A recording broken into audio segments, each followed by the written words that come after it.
Okay, 2 seconds. I'm just gonna put the record away.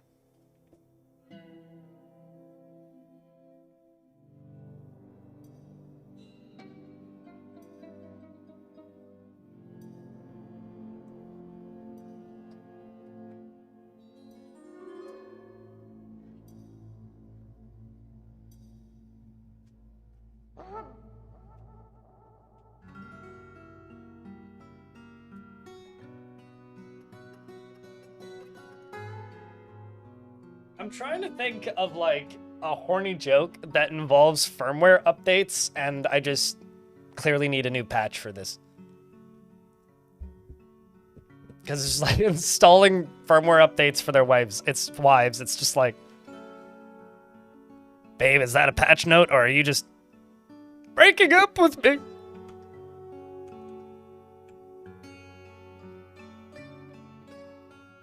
What's up, Valewin in YouTube chat? How many Z levels can the bolt thrower fire? I haven't done the exact science. I don't know anybody who has, Valewin. I assume and presume it is like on an arc, so at an angle. They can't shoot directly down. So in a cone, going this way, so probably like 3 or 4 in front of them if they're like 2 or 3 up. It would be the same as any other ranged weapons, so 30 to 60, depending on the dwarf's skill. Assuming it's based on the dwarf skill, otherwise it would just be 30 most likely.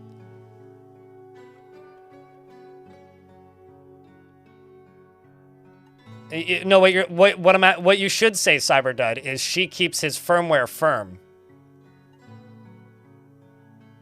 Nah, it doesn't work. It's also in a sphere, correct. But like, they can't shoot straight up because they're not Marks dwarves, and they can't shoot straight down because they're not Marks dwarves. So they could like go up to an angle like this, I would presume. But like, I don't have exact numbers for it. Well, they call it firmware, not flaccidware. Cyberdud, so factually incorrect.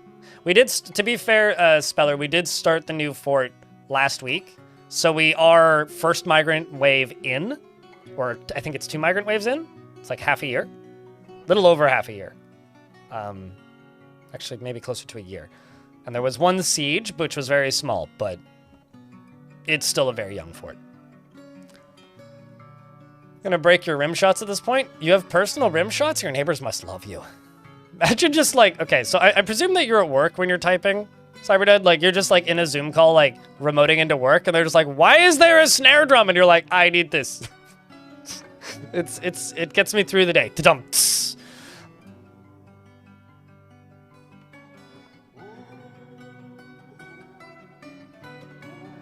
There was also a small dwarf fort update yesterday. Yep, I posted about it. It added a new menu, which I love.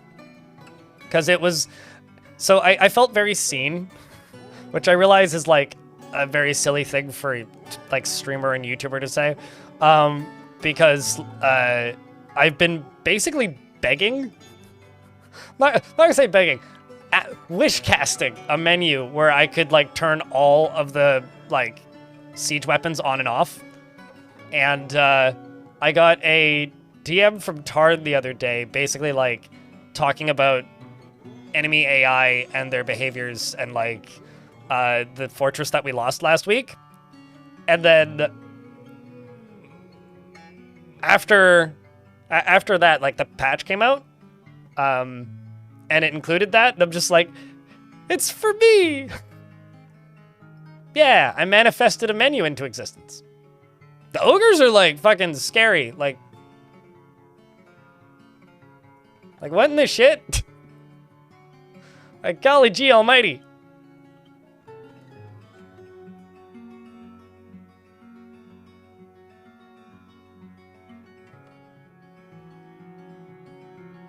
Like, did you have to make them so ripped, Laughing Llama?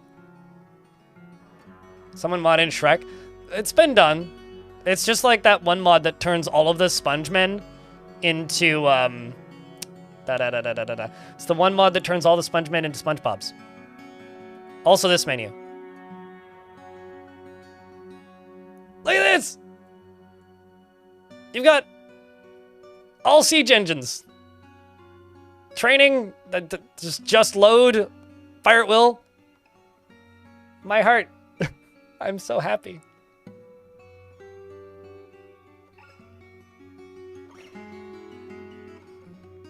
Yes, now you can unironically say, you may fire when ready. It also says whether they're loaded or not.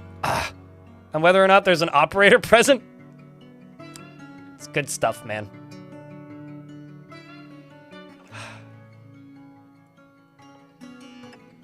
I love it when a plan comes together. Do you hope they see my ammo suggestion? They probably saw it and are going, blind, you son of a...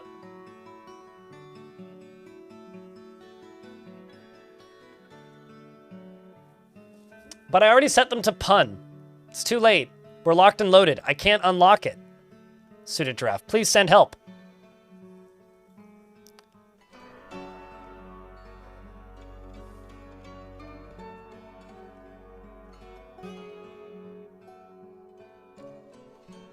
User-defined sorting of tables, or just more sorting options.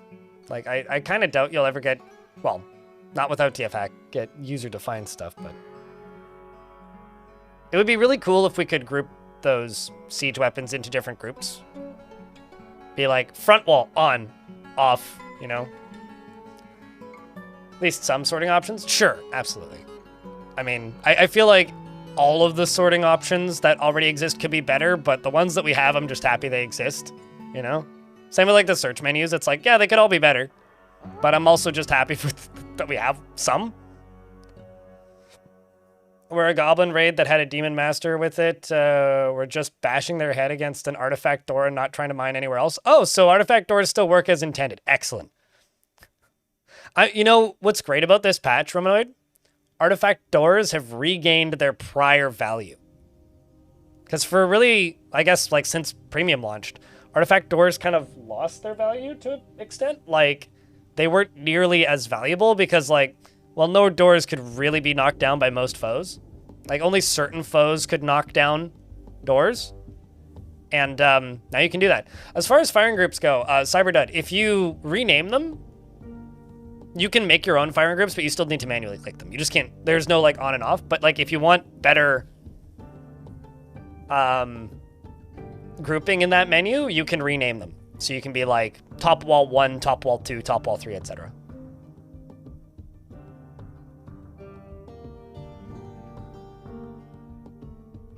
I don't know if it would do them in alphabetical order, but like if you rename them, you might as well have firing groups in that menu. I actually don't know if that menu itself resorts. I would need to test that. They can just remove the wall on either side? Sure, but they go for the highest value thing, right? And if that's still a behavior, then it would make sense that the like ogres and a lot of the bigger, faster miner threats would just go get stuck on a door.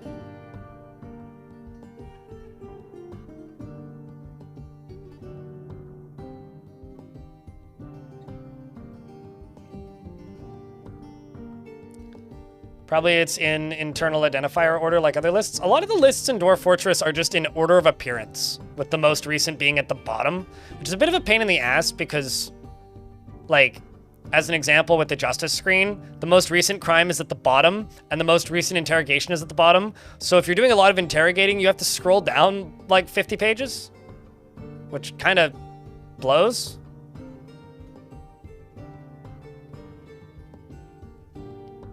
What, just asking for specific menus today?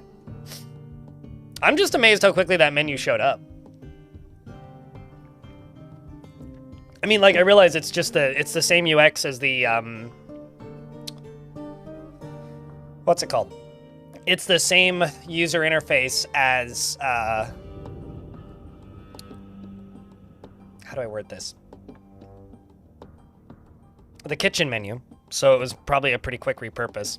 Although I had like this dream, not a dream, but I was thinking the other day, staring at my ceiling while trying to cook lunch before getting back to work, about like how they could implement a menu for tasks. Because right now, tasks in the task screen require like 100+ clicks usually to like pause every single one of them. I really wish that there was a pause all tasks button in that screen, at least all pausable tasks.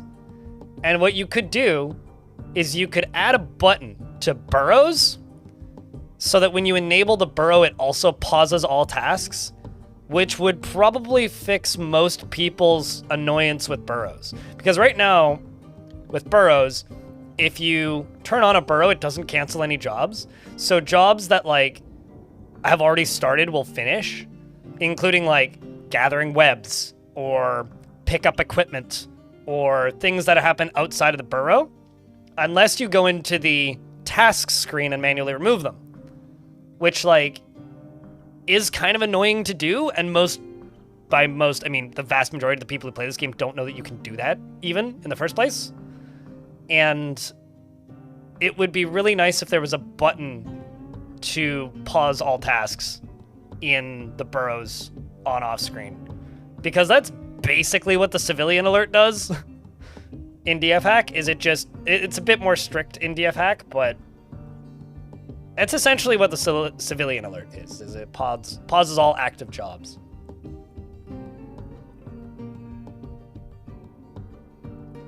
Correct. For a lot of, like, as an example, if you're looking at the military screen, Grundig, to, like, appoint dwarves to your military, it shows the ones with skills that are relevant to that squad at the top, but everything else is in chronological order in the order that they arrived in the fortress, with the bottom being the most recent. So if you have, like, new migrants coming in and you want to find your newest migrant, just scroll to the bottom of the list.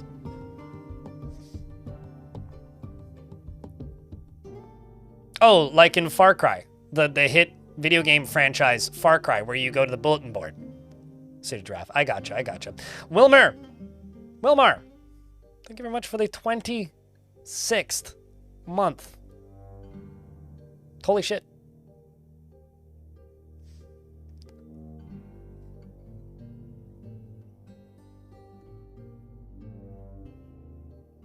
Yeah. I'm just babbling, Grundig. It's been a long time, mate. 12 years.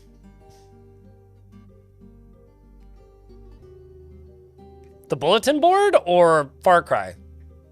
Suited. You know, I was thinking about it the other day. Like, because Ubisoft is weird right now. Weirder than normal. They're normally pretty weird, but they're weirder than normal right now. About how Ubisoft could get me excited for a video game would be by announcing a remake of Far Cry 2. And then I probably still wouldn't play it, but I would at least be happy that they made it. Riddle, thank you very much for the brand new Prime sub. Appreciate you. Yeah, that's kind of what I was thinking about. Do I plan to do Dwarf Fortress new Dwarf Fortress tutorials? What if I told you that I have one scripted? It takes me a lot longer to do literally anything now because my desire to put out high quality stuff is a lot higher than it was. Like 4 years ago. When did Dwarf Fortress release on Steam? 3.5 years ago? 4 years ago? Almost 4 years ago. No, never mind, not 4 years ago. 2.9 years ago. So in the last 3 years, my personal, like, desire for quality has gone up pretty considerably. And I absolutely want the quality of my videos to be consistent. 3 years ago, it was early December? Correct. It was December 6th, 2022. It's 3 years ago. So that's why things take longer than they used to. Like right now, I'm trying to make a highlight video for the first 2 forts that I did. I've got like it hacked up and I've got the first 10 minutes of audio recorded, which means it's probably 2 weeks out. Maybe that's maybe being optimistic. Then I want to do a updated getting started guide because enough things have changed that I think that that's reasonable to do again. Just like, you know, the first 30 minutes of a fort kind of deal. Might also bake a like adventure mode getting started guide into that. I don't know, we'll see. Depends on like how much editing I feel like doing. Then I also want to do an updated Siege Engines guide because it's now very out of date. And then probably do another big compilation. Wilmar, thank you very much for gifting a sub to The Whippy Effect. You and True Freak, both gifting subs. Very kind of you guys. Thanks for slowly populating that leaderboard. So yes, I'm always planning. So like mid rover. I wanted to say mid over. Mid rover in YouTube chat. Mid rover. The reality is I'm always planning things, but these things don't happen overnight, and I'm just one person. I am quietly recruiting an editor, but it wouldn't speed up that type of video anyway, because I will still edit those on my own. He says quietly recruiting an editor. I am loudly recruiting an editor, but I haven't posted anywhere about it. I just mentioned it on stream a few times. After losing a fort to Forgotten Beast shenanigans? How bad was this shenanigans? Must have been pretty traumatizing. That Amazon and Twitch is doing well when Cloudflare has issues? What's going on with Cloudflare?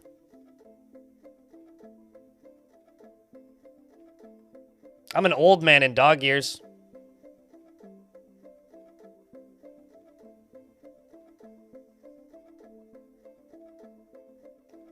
I probably won't do another full tutorial Let's Play ever, Arthur. That's very unlikely. Crashed like half its network? What? Huh. Okay. I don't follow, like, that kind of tech news super closely, so usually I get my tech news from chat, like, 3 days after it happened, and I usually go, huh, I didn't turn my internet on the other day. Anyways. Cloudflare went up like a flare in the clouds? Is what you're saying? Work of Rat in YouTube chat?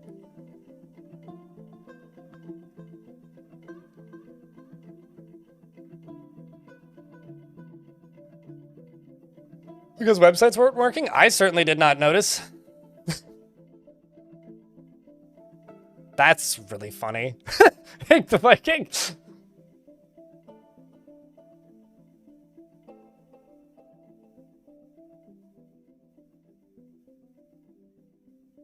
What are floors if not horizontal walls? I mean, even the Matrix agrees with this theory, Wilmar.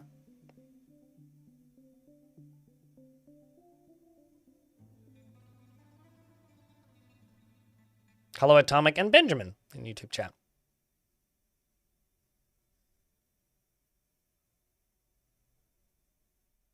I mean, like the YouTube stream, lurk in the Twitch stream, share the share stream, and get out of the water stream. I don't know where I'm going with this.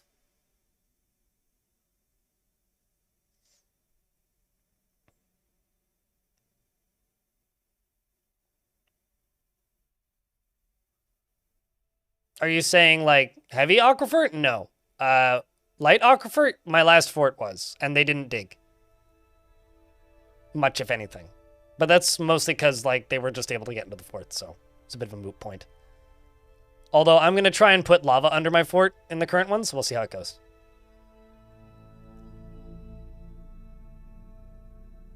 I mean, you're supposed to grab a raft to ride down the stream, right, Happy Bassett? That's how that's supposed to go? I'm pretty sure. I'm pretty sure. So if anybody's a little bit perplexed or curious about the celebrating 12 years thing. Way back, 12 years ago. Yesterday, technically, it was the 17th. The day before that, actually, was the 16th. I was working night shift at McDonald's. And a friend of mine asked if I was still streaming, because I hadn't streamed in a minute. And he was talking about trying streaming on Twitch. And I was mopping the floor and kind of babbling back and forth with him. I think we were also talking about Vine, if that says anything, about when this was. And he's like, you know, you're an entertaining person to listen to babble. Like, you should try streaming. You should do that. And I was like, I mean, this wasn't my exact wording, but I was like, okay, bet, basically. Wilmar, thanks for chucking out another gift. You're very kind, mate. And his response basically was just like, well, I'm going to do a 30-day stream challenge, because this was around the time that Lethal Frag was finishing his 1 year consecutive stream challenge. And I started streaming, and I had a counter at the top of my stream, and I streamed for about an hour and a half every day. And 15 days rolled by, and I'd streamed about 15 days in a row, and my friend started missing days. By about day 20, my friend wasn't streaming anymore, and I made it to day 30. If you're watching on Twitch, that's the number in the title of the stream. I never stopped counting. I obviously don't stream 7 days a week anymore. I did about 2 years consecutively before I took a day off, and then started taking days off at some point around late 2015 into 2016. I think the first actual more than a day break I took was in 2015. By 2016, I started actually making a little bit of money doing this. Late 2016, I started cutting my days back at the job so that I'd be somewhat rested some of the time, and started streaming more. 2017, I cut my hours down to 2 days a week. 2018, I quit my job and became a Twitch partner. 2019 was a tough year. I was broke that year. Late 2019, my ex moved out, and I kind of had a day where I took a day off because I didn't stream when she was moving out because that would have been weird. And then sat down in front of the camera and was like, hey, I have 3 months of savings. I need help. And it's like basically it was I have 3 months of savings before I need to go get a job. It was like I can stream for 3 months, and then I have to go find something part-time so that I can afford rent, which was 2019. And we made that number that I needed to afford rent. And so I basically had 3 months of savings before I needed to go get a job until December 2022, and I've been doing all right ever since. So thank you for that. It's been a long 12 years. I didn't think 12 years ago I would be sitting here still doing this, to be honest. It was just kind of I've been in this place before. It was just kind of a social outlet and escape for me from reality. And it over 6 years morphed into a source of income. I guess it was 6 years. But it didn't become a stable income until late 2019. And yeah, that's it. Still at it. Still here.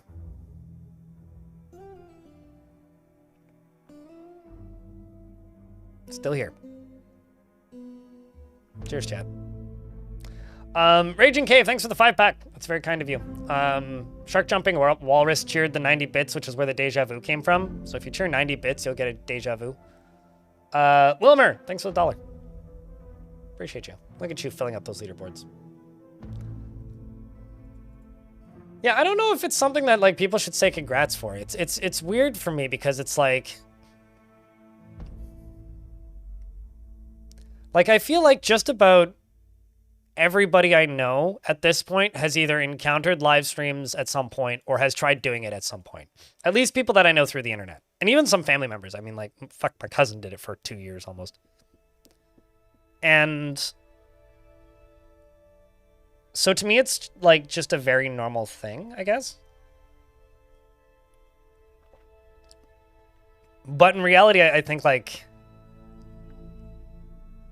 wait, there was another one today?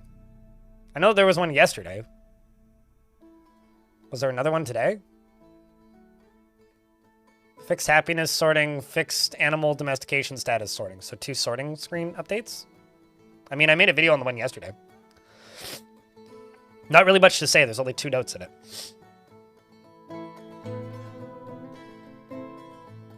Landscape of the internet changed a lot while you were streaming? Yeah, I mean, when I started, the biggest news on my part of the internet was that 4chan was posting gore pictures on Tumblr again. Like that was the internet when I was starting the streaming.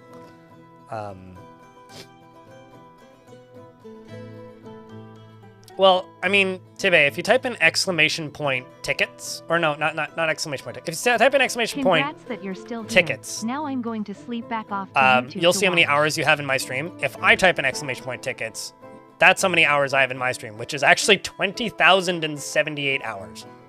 I made up, or I set up a local bot for my account, Lego Inkvile. Thanks for 6 months.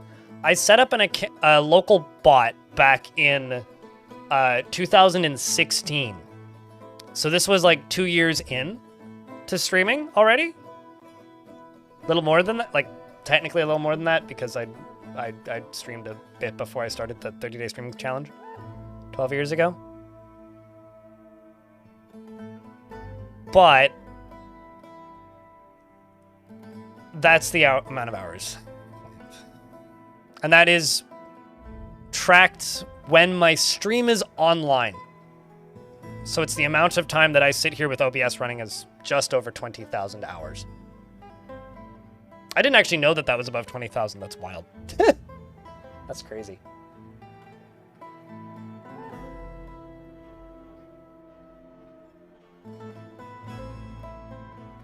It all seems so small and silly now.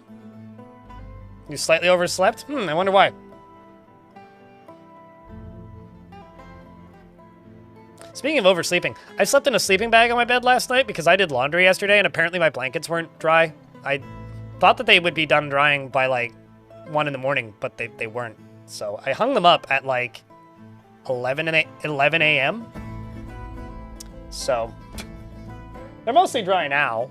It's been a day, but...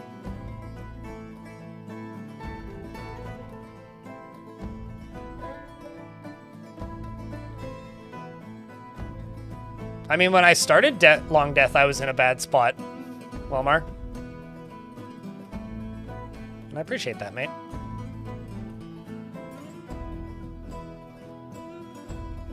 Huh, done the not a bed due to laundry thing? Yeah.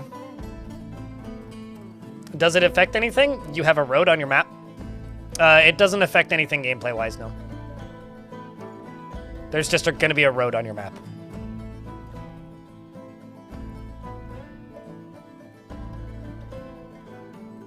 Modern problems require modern solutions. Sleeping bag on bed. Yeah, the problem was it was a very sweaty night's sleep because my sleeping bag is a -17. Like, my sleeping bag is a winter sleeping bag. So.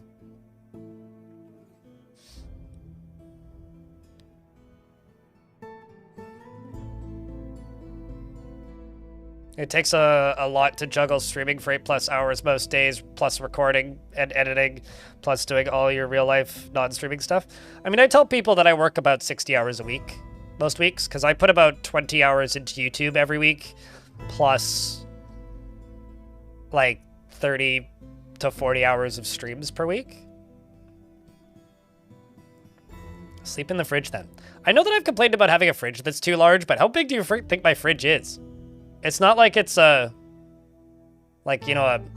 top entry freezer.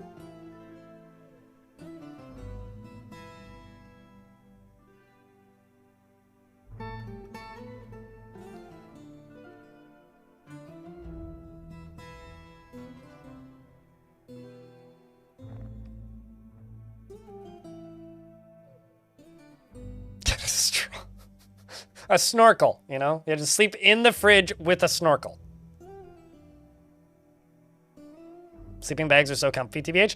So, you're not wrong, Devious in YouTube chat, but okay, so I'm a full-size adult man, right? I'm 6 feet tall, and I roll in my sleep sometimes.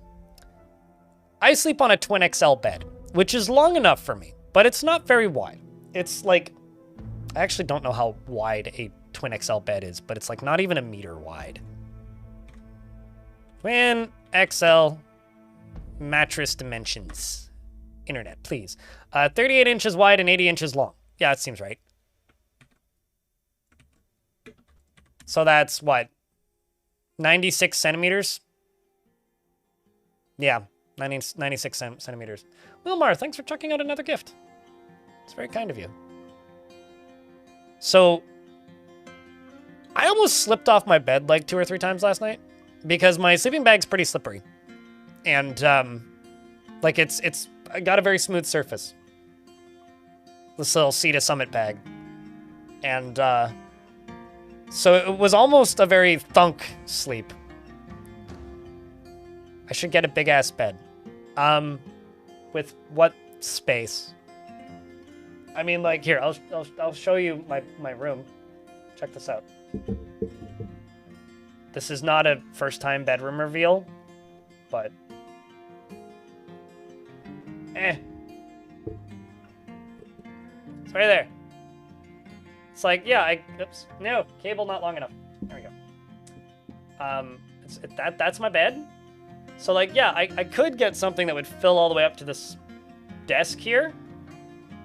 But, like, why? And then that's just laundry. But, like, why? It's the rat. Yes, that is true. But, yeah, it's the behind-the-scenes setup. This is the invisible can of bubbly, by the way, that I keep talking about. That's, like, an ongoing thing.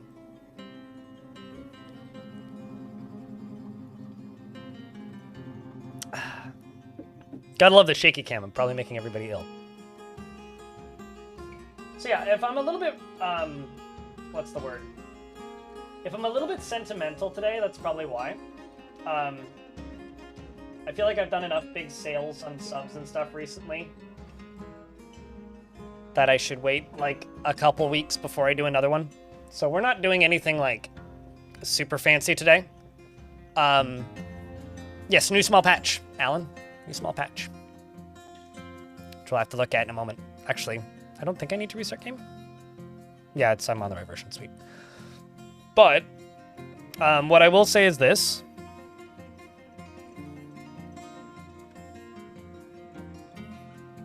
This isn't like a celebration or celebratory thing or anything, but I've gotten a lot of opportunities doing this full time. And the most recent opportunity that I got was I got a request from Kit Fox to take some screenshots of Dwarf Fortress. And so I took screenshots for this, which is the Adventure Mode soundtrack. It is expensive. The initial run is limited to 1,000 copies, but I took that screenshot. Well, actually, it's 3 screenshots stuck together, and I had to, like, study it to figure out which ones they used. Very well stuck together, too. Like, they did a good job on it. But that's my fortress, right? So, they didn't pay me for that. I didn't want to be paid anyway, so literally I went and took a couple screenshots. But they are going to send me a copy of the record. And they are also going to be providing 3 copies for me to give away over the next 3 months. And the way I'm doing it is I'm just going to do a quiet draw. And behind the scenes, if you go to my blog, which can be found at my username.com, so blindirl.com, there's also a link in the Twitch chat right now, and there is also a link in the YouTube chat description. If you sign up for that, you're just automatically entered. So, if you're interested in getting your name chucked into a raffle once a month for the next 3 months for one of these, go sign up. The way it'll work is I will send you an email if I pull your name when I do the drawings. And if you respond, then I will forward your email to Game Music Records and they will send you a copy.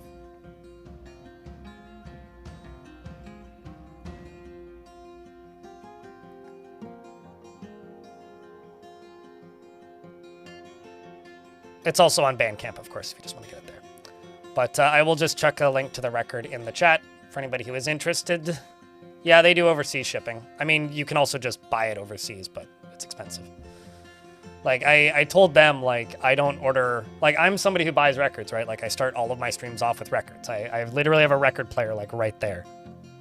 But I don't purchase very many anymore. It's very rare that I will purchase a record online because of how expensive they've gotten, and it's a fact.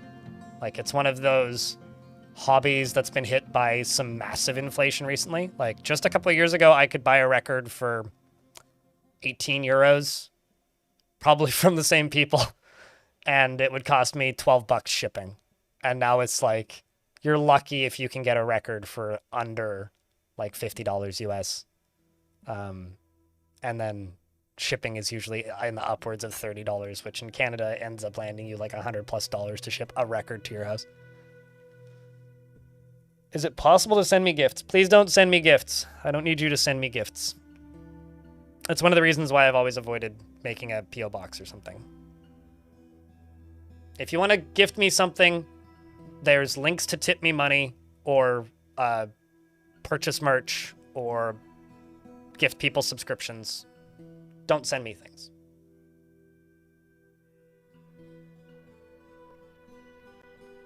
I don't need things. It's been a long time, Cool Fish. YouTube chat. What about record shops in my area? Still pricey? They still have to pay the import fees, right?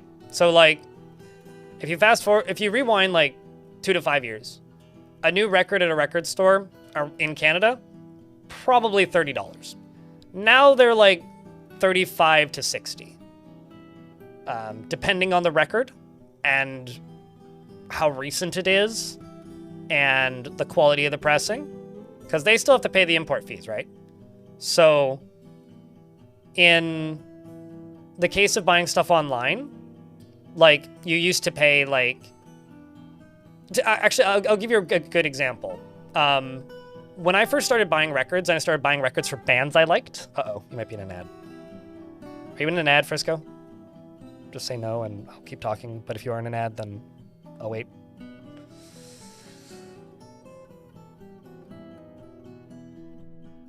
Okay, sweet.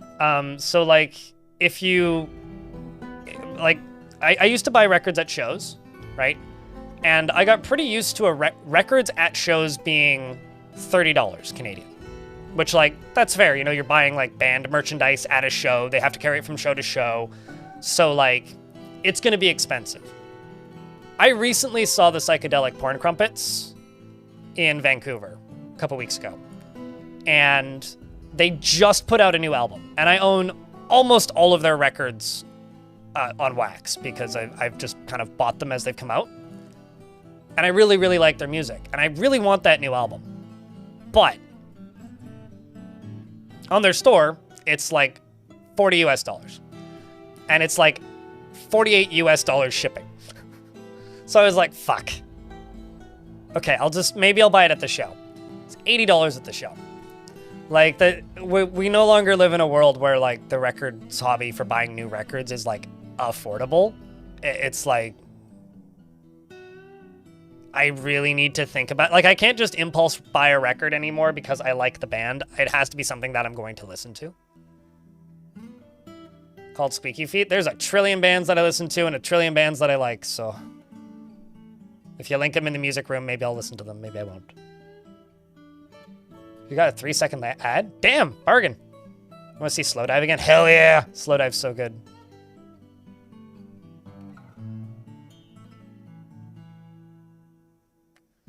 It's $100 with shipping. Yeah, like I'm like being completely direct with you guys. Like I told the guys at Game Music Records, like I'm not planning on buying it. Even though like I'm in this special thanks, it's like I wouldn't buy it. If they weren't going to send it to me, I wouldn't buy it because it is extremely expensive. Yeah, but like I play my records, right? Frisco, like I don't buy them to frame them. Like if you're buying them to frame them, that's one thing, or like keep them as a collectible.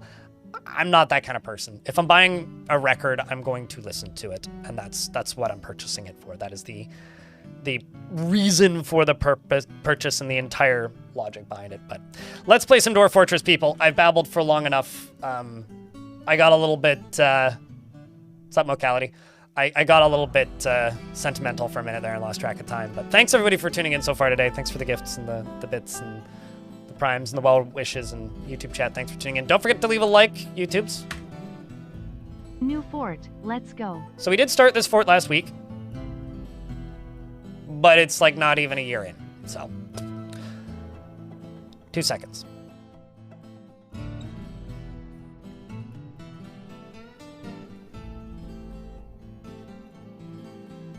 All right, so this fort that we've started is in the same world as the last fort that we did, which was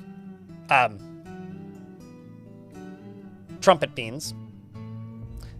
We are now Trumpet Murdered. Trumpet Beans was murdered, and we're here to strike for vengeance. Dwarf Fortress, video games, 12-year anniversary, false advertising. Any questions, Radbug? It's still new. Streamer legally blind. My right eye don't work at all. My left eye has severe tunnel vision with floating blind spots.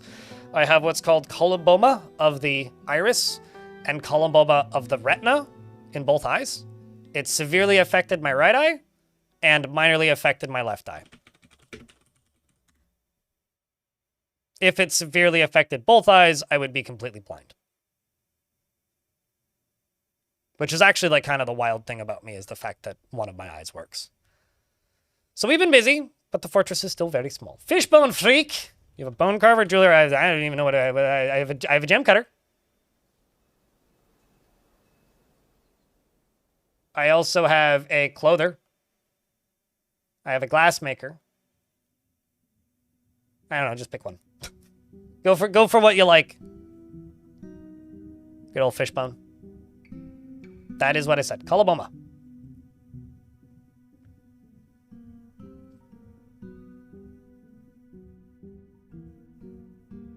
There's a Wikipedia page for it if you want to go look it up. Please don't ask ChatGPT what that is. Just go to Wikipedia like a normal person. I mean, thanks for like actually asking the right question instead of just being like, "You're not blind," which is usually what I get. So appreciate it, mate.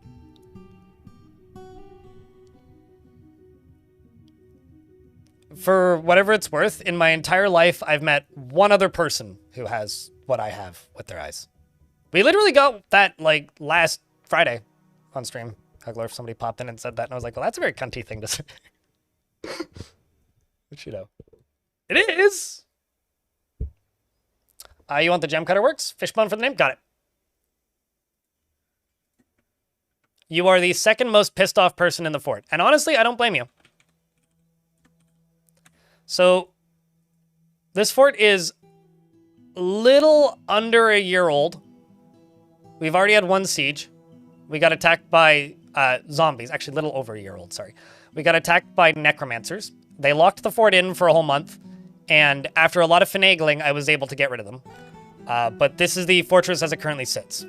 This is Fishbone, and she presents herself modestly. She frowns on any flashy accoutrements. She is grounded in reality, and she lacks confidence in her abilities. She does not go out of her way to help others, and she isn't particularly curious about the world. She tends to avoid any physical confrontations, and she works to square this natural tendency of her respect of martial prowess. She takes offered help and gifts without feeling particularly grateful, and she does not feel lustful. She has little interest in joking around, and she is moved by art and natural beauty. She is troubled by this, and she dislikes the natural world.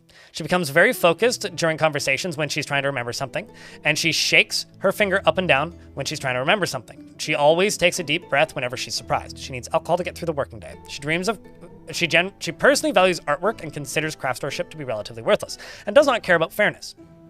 She likes stibnite, bronze, and red beryl, as well as the color scarlet, crossbows and mittens and barrels, and earrings and chameleon men for their ability to change color. The words are the sparkle of scribing, and when possible prefers to consume giant rattlesnake, blueberry wine, and dwarven syrup, and absolutely hates slugs. She worships Mestos, which is the god of charity, generosity, torture, and one of these days I will remember that. What is the other one?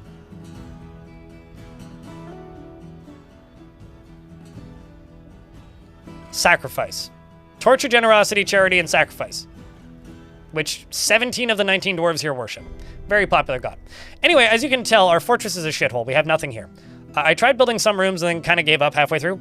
There really isn't anything in here aside from some cages with warthogs in them that I think I've started training. Yeah, I should slaughter those. As for... Do I even have a butcher shop? I do. As for the fort, we're being very ambitious, but if you look at the minimap and I zoom out a little bit, I didn't intentionally make it into a toilet, I swear. Okay? That was not the aesthetic goal here. I know it looks like a toilet. I'm working on it. That's all. Thanks for the Prime sub, mate. Cheers. my GP that I have, like my general practitioner, had to look up what coloboma was. So that's not too surprising. My ophthalmologist, who I see once a year, who's in his like late 70s, has had one other patient with it. And it wasn't the other person I met, which I had to ask because there's so few of us. So the actual design of this fortress is this very long wall that goes around the edge of this volcano. The idea here is, well, currently it's turned off, but the idea here is I want to fill this volcano or this wall up with lava. But first we need to finish building it all the way around. Once I've completely filled this wall up with lava, I want to then build it higher. And then I want to channel out beneath it and then fill up the bottom with lava. I basically want to encase this fort in lava. And then the bad guys are just going to build over it, and I'm aware. But that's what I'm trying to do.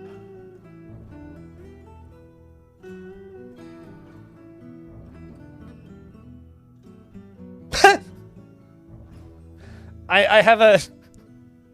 That's funny. That's just distressing, but funny. Sorry, you've got... Ma'am, you have crabs in your eye. Oi. I was... Mr. Is...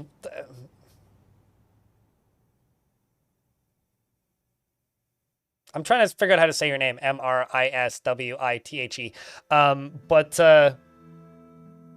for some reason I thought you were going to go to contact lenses. So erased lava mode? Yes. Yeah, it's fine. Mriswithe. Okay, sure. Mariz. Got it. Can do.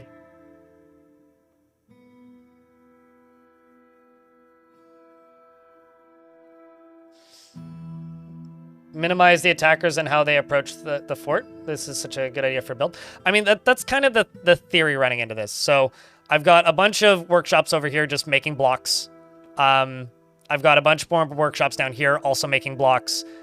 We have a burrow for everybody. There are no bedrooms, just this dormitory. It's shit. It's garbage. So if you're wondering why the moods are, like, bad, the dwarf that's super pissed off literally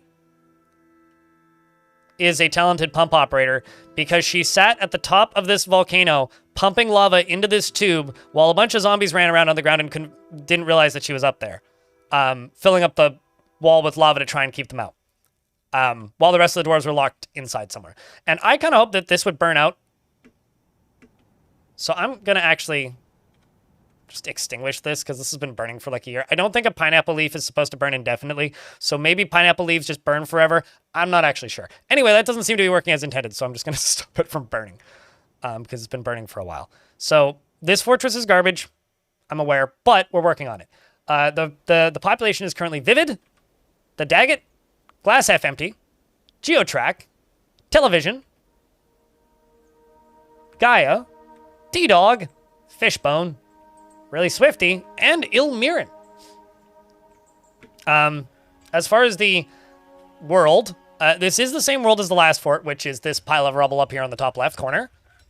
We are over here in the Hills of Murder on the Infinite Continent, which is a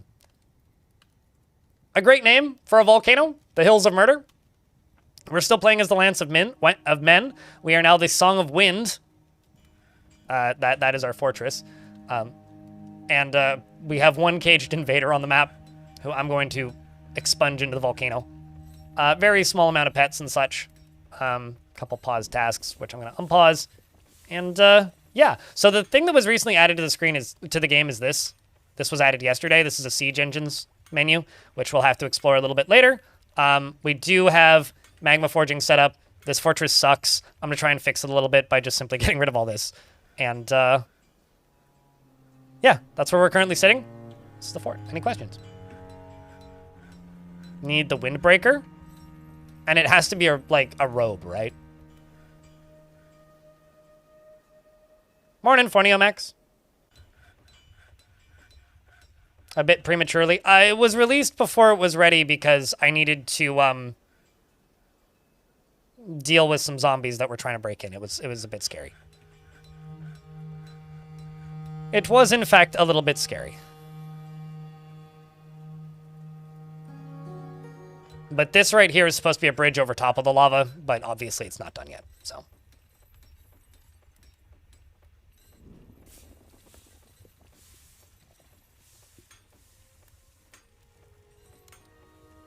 Right. Crypt Stone. beer, crypt beer, crypt beer. Moose, thanks for the 36th month. Appreciate you, mate.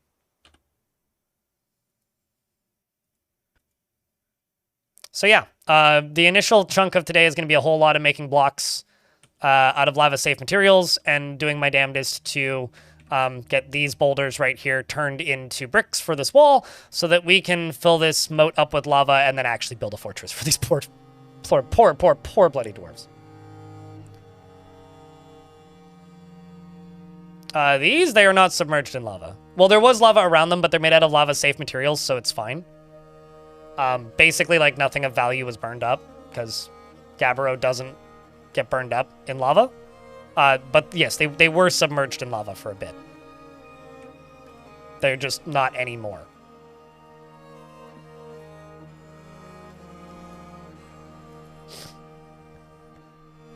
Yeah, no, I mean, there's lava scattered around everywhere here, and the dwarves just walk around it. Like, you know, there's lava, like, here and here. They're just impassable tiles, so the dwarves just walk around them, yeah. The only time that they will not path around lava or fall into lava is if they dodge. So if they're actively getting shot at by bolts or arrows, or if they're getting dive bombed by angry animals, then they'll be at threat of falling into the lava, but it's just not an issue for us currently.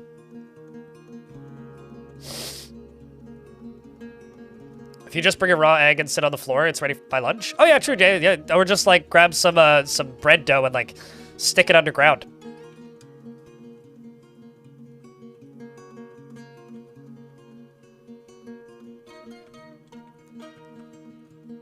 Once this is all done up here, which it seems to be, I can now do... Well, soon I'll be able to do that, but what I will do first is this.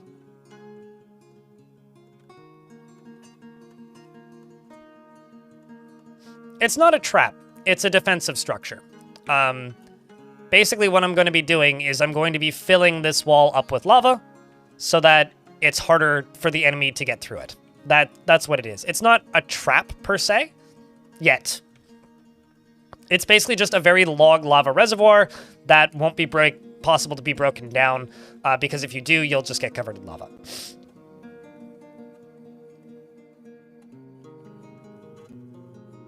That's the idea.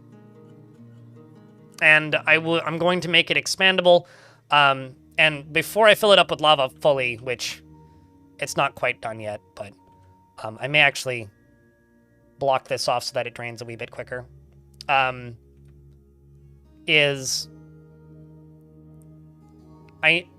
what I could do is I could put another pump over here. That's what I'll do. Because I do need to pump this out so that so that I can properly finish filling it. But the idea of this is I'm going to dig it down one layer all the way around, so it'll go into the dirt a little bit before I actually seal the thing off and stop the construction of it, making it a much more secure build, basically. We are walking distance from my Necromancer Tower, so I need to be as smart about filling this in as possible. But that's the idea here. Because, like, you know, we've just gotten a very, very large, like, mechanical patch for Dwarf Fort, right? The Siege update. So now that that's out, we need to figure out what's viable. Right? So the first fort that I did was a volcano fortress that was mostly underground with a little bit above ground stuff. The second fort that I did was... Oh, sorry. The first fort I did was mostly above ground with a little bit of below ground stuff. The second fort that I did was mostly below ground with a little above ground stuff. This fort I want to do mostly in this volcano, but I want to see just how effective, like, weird wall structures like this are going to be. Are they going to just tunnel underneath it? If so, okay. And if not, are they just going to build over top of it?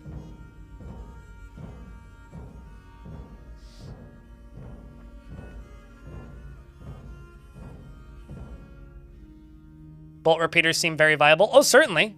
Certainly. Certainly. But I'm curious about, like, the viability of just normal natural defenses.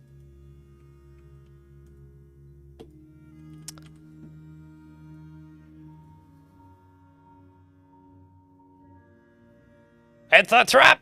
I mean, it's not a trap yet. Except for the part where you break the walls down and you get a lava bath. Well, I'm going to be putting drawbridges around the edges of it. So I will be able to open and close parts of it.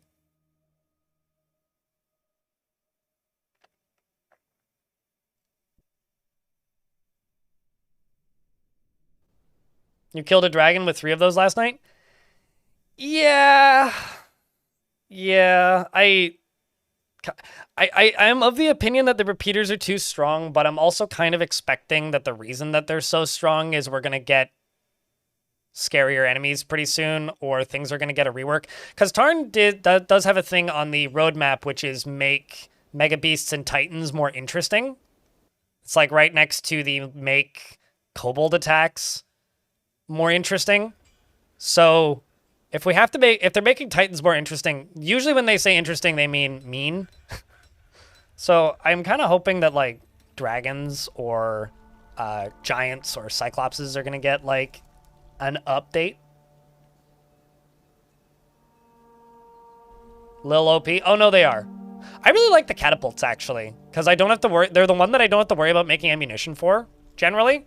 Like, good. You have to run out of boulders to run out of ammo for catapults, right? And they don't feel too ludicrously difficult, but also, like, not easy.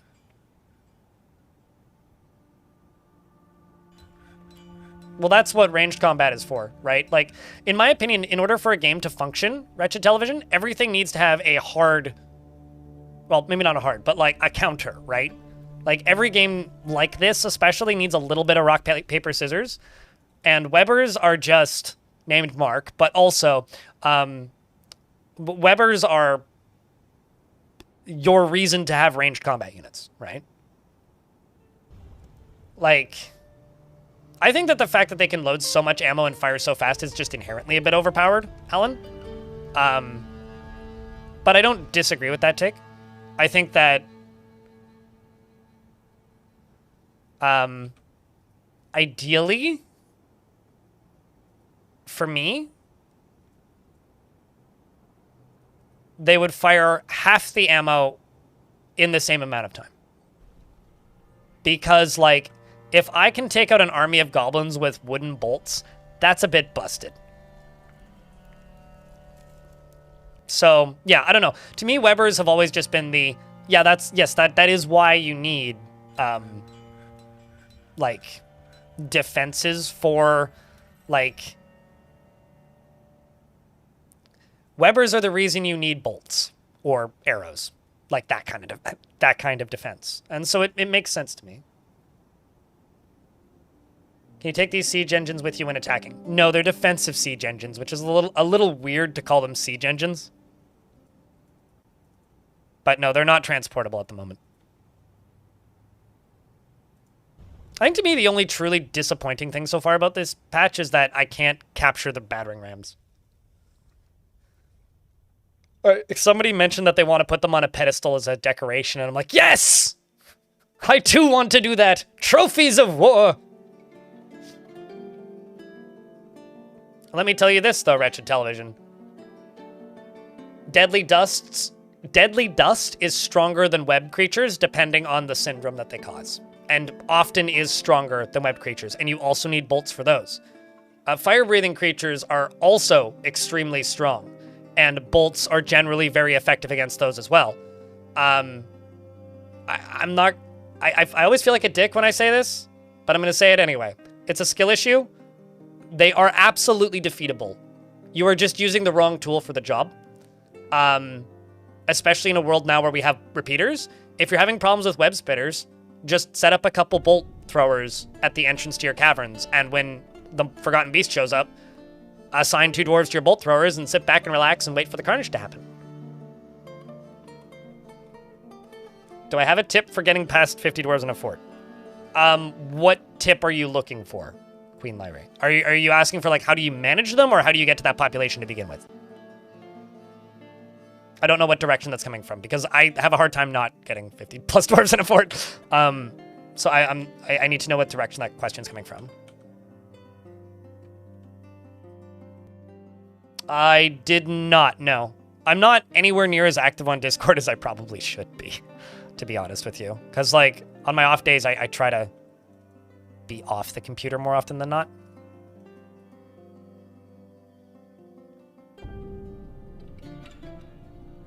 There is also that as a viable option, yes. You could just wall off the edges of the map.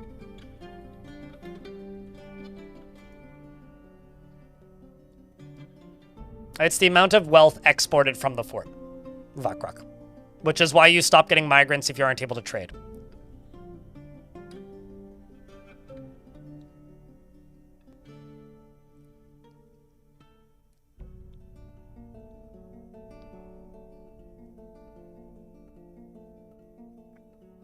I mean, here's the thing, though, Reggie.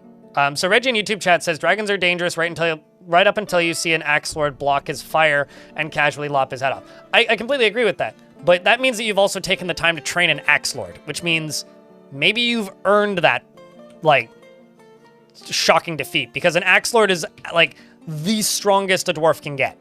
So if the strongest a dwarf can get can't defeat a dragon, what's the point of getting a dwarf to be that strong in the first place? I guess that's just my thought there. So, that's all. I need to drain this.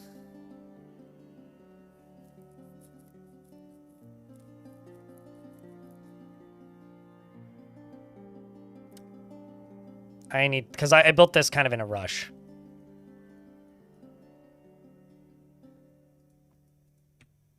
But I also don't want to burn a dwarf. Because I want this to stop overflowing over here. Although, it's gone down enough.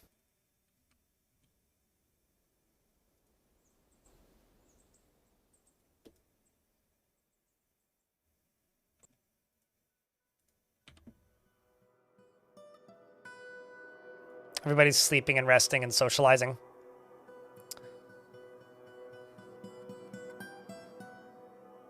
I mean, a dwarf 1v1ing a dragon is like... That is, like, all-time legendary stuff, as far as I'm concerned. They're on the other side of the siege. I'd call them siege defense engines, but sure. Does trading with humans or elves count towards wealth, leaving the fort migrants to appear? I don't know. I think my tentative answer to that question is maybe, because sometimes it seems to. I think it depends on your relationship with that faction, would be my guess. Because, like, sometimes in adventure mode, if you travel to a location and you go to a human city and you ask them where their trading partners are, sometimes they say, we go to this dwarven fortress for trading. But usually it's a human city. And I'd be willing to bet that in the cases where it's a human talking about going to a dwarven fortress for the source of their economy, that might.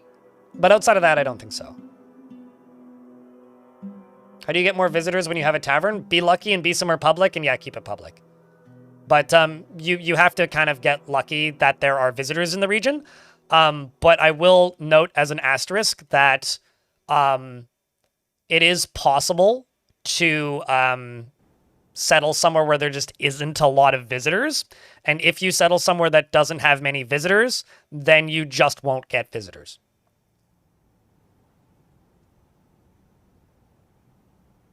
You just tried to click and drag the screen to move the map. Is there something specific on the map you wanted to see?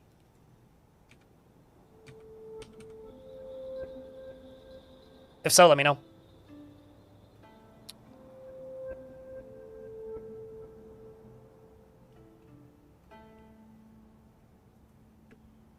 I mean, you don't need that for a guild hall at all. You just need one person with dabbling, Snekdanchu. But if you have somebody who has a high skill in the thing that's running the guild hall, and if they also have a high teacher skill, they'll teach way faster. So high skill means they're more likely to teach. High teacher skill means they'll teach faster from the get-go. It's like speed of speed of teaching, essentially.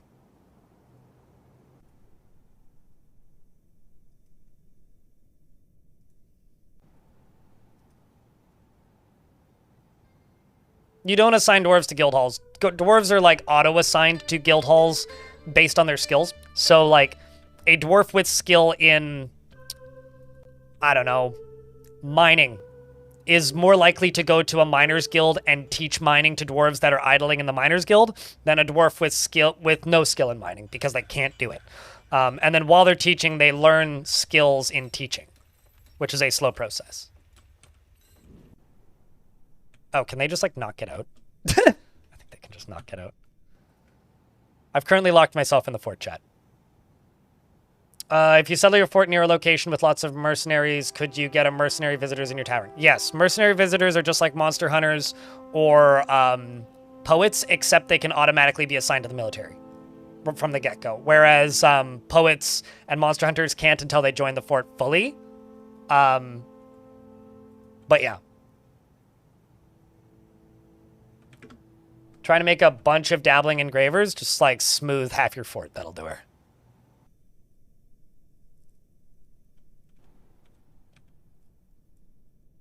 You're just trying to get your one siege operator and your one engraver to teach the skill. I mean, they need a reason to go socialize in that tavern and then organize a demonstration. Once they start organizing demonstrations, they're teaching. It's just like any other social activity. It's hard to get them to do that. It's hard to consistently get dwarves to do anything. So there's that. Okay, so the other spot that I'd like to block or outmine is this.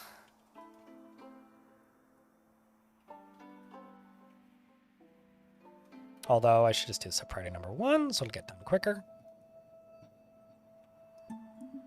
All these dwarves gathering wood, probably. No? I don't actually know what they're gathering. Gathering something.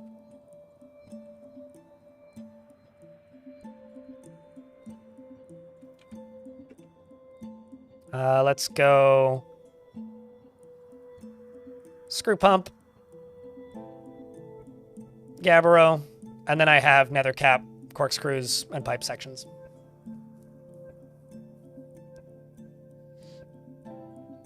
Is it stone cutting? I thought smoothing was engraving. Maybe it's just engraving that's stone cutting. I mean, the old school way to train that task was to just dig out an entire level, smooth the whole thing, and then, like, engrave the whole thing. Sorry, I need to clear my throat.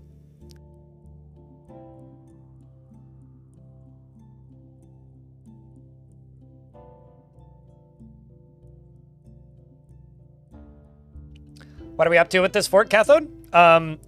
Sorry, still clearing my throat. We are trying to make a wall around the edge of the fort and then fill it up with lava. That's what we're trying to do.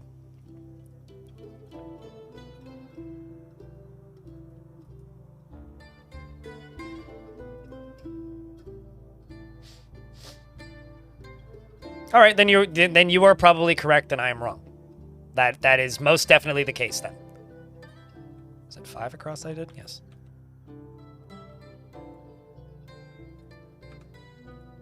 Let's just go to here. Go down to the bottom of this screen.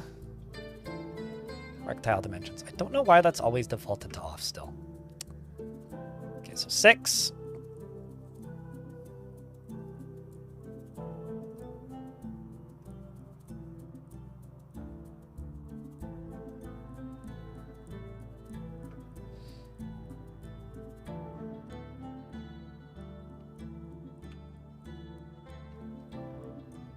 So has anybody noticed any new sprites? 2, 3, 4, 5.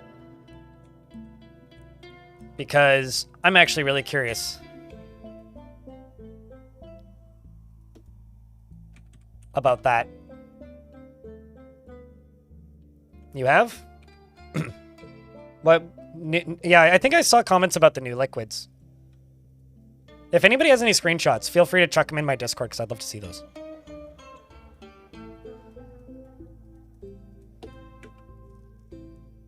Crowns are way different? Really? Like, Crown Crafts?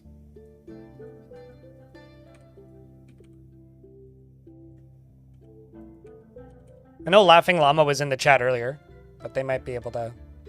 Laughing Llama is one of the artists on the game who was saying, "You're welcome," in regards to the new ogres. But it was a bit ago. All of your leather is the same color? I think that's still... I think that was, like, before the same, so that's still... the go. Not generally, no. Saxon. Only if there's really long breaks between patches.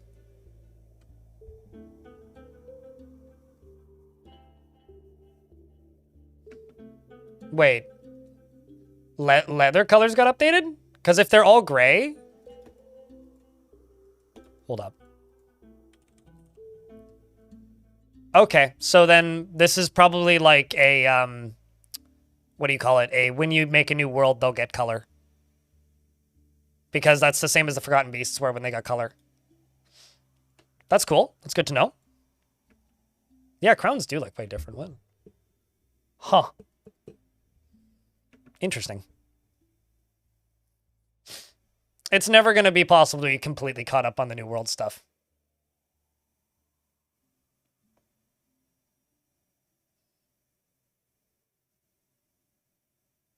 Did you make a new world this morning? Or rather, yesterday? So you made one yesterday, then yes. Otherwise, eh. During these, like... Yeah, then you were too... Then because this was added yesterday afternoon. So you're technically off on the timing on that. So something about Dwarf Fortress that you might want to know, I guess, is... when there's a new update that requires you to generate a new world, you're going to want to generate a new world probably because you're going to want the new features. However, it's always a double-edged sword because on one hand, yeah, there will be new features and you will need to generate a new world to access those features often. These days, it mostly manifests as like colors and things. But whenever there's a new update, there's always going to be like 2 or 3 that follow really quickly right after. And it seems like if they keep throwing new graphics in, that you're just not going to have them unless you generate after the most recent patch, which in this case was like, what, 18 hours ago? Or whatever. It was like yesterday at like 2 p.m. or something. Was when this came out. A dusting of peat on the tile below? Oh, interesting. I mean, those would appear before, but I don't think they had sprites associated with them. Let's try digging this out, these sides. See what this do. Actually, I shouldn't be doing these vertically like this.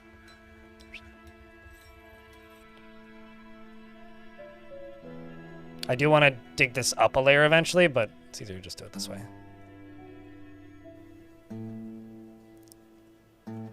Yeah, these top 3 should be like that. So, 1, 2, 3. Ramp up.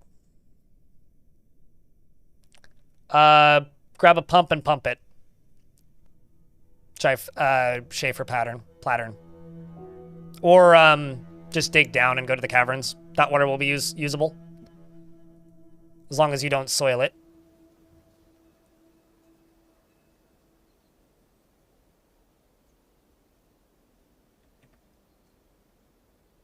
Actually, for this front section here, I'm just gonna widen this a little bit.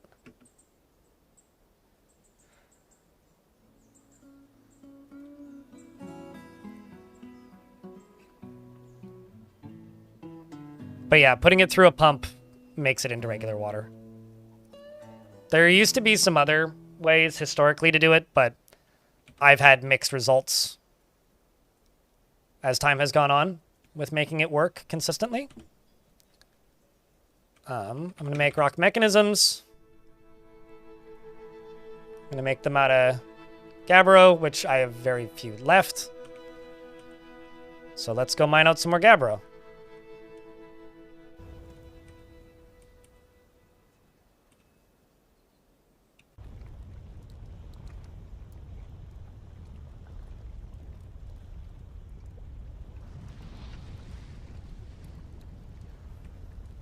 Kind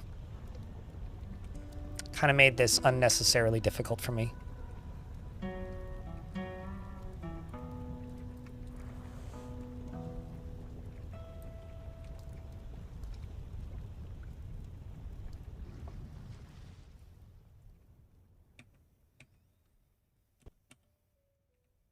So that's going to mine down through there. Nope, don't go up, go down. And don't do that, do this. I'm waiting until I accidentally mine into this volcano. Like, we had a, not a quiz, but like, how long until Blind digs into the volcano on accident? Bet yesterday, and chat bet within a year, and I haven't done it yet, so. Well, not yesterday, but last time I streamed this fort, which was Saturday. Because some cool people make it, Doper Gamer. Still can't get your head around digging up? Well, you're supposed to get your head up to dig up.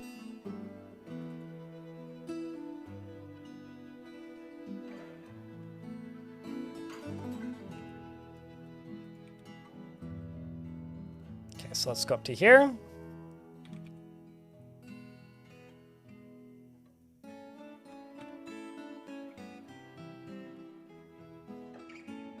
So I should be able to walk around this for the time being.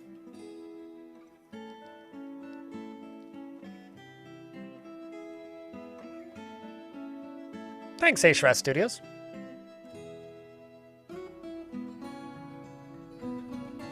But why slope digging? Because it removes the floor above. So think about it this way. Imagine if you were playing Minecraft, but when you're digging on the surface, you couldn't remove the grass layers unless you used a specific button. Because Dwarf Fortress has block layer, floor layer, block layer, floor layer. So if I just dig out the block layer, then it leaves the floor there. And then if I dig out the block layer, it leaves the floor there. I'm removing the block and the floor and the block above with that tool. So I get more raw materials out of mining that way. Plus, I also get,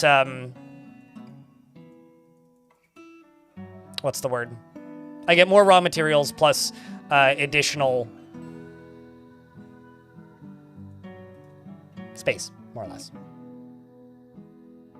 Effectively making taller rooms if you wanted to go underground. Exactly. So like right now, this is multiple levels up because I started up here and dug down, right? So down here, I could start down here and then dig up. So if I wanted to say, fill this wall in and then fill in this upper layer, I would have to go up first.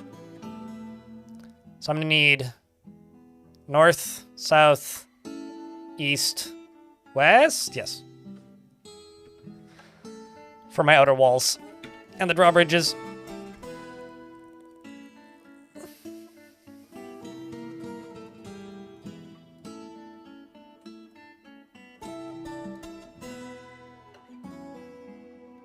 Gabbro blocks. Gabbro.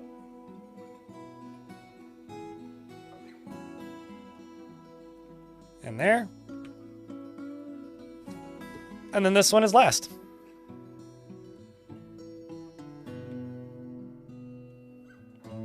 Then I need to get all these hooked up to levers. And then I have it all the way around. And then I should be able to fill the thing up. Although, I don't know if I'm going to leave this here. I'm going to deconstruct this. What I am also going to do is I'm going to put a drawbridge right here. So this drawbridge is going to be what blocks the lava. It's going to give us an extra plug, basically. So I've got, what, 1, 2, 3, 4, 5. So that's 10 mechanisms. Say 20.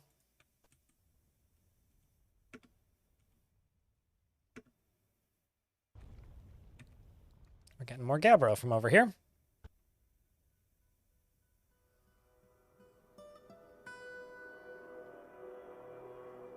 This fort's going to have a massive sand industry.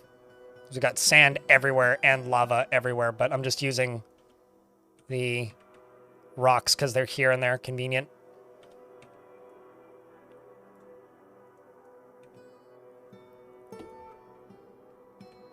Okay, so this is the first one that needs to have a plug put in it.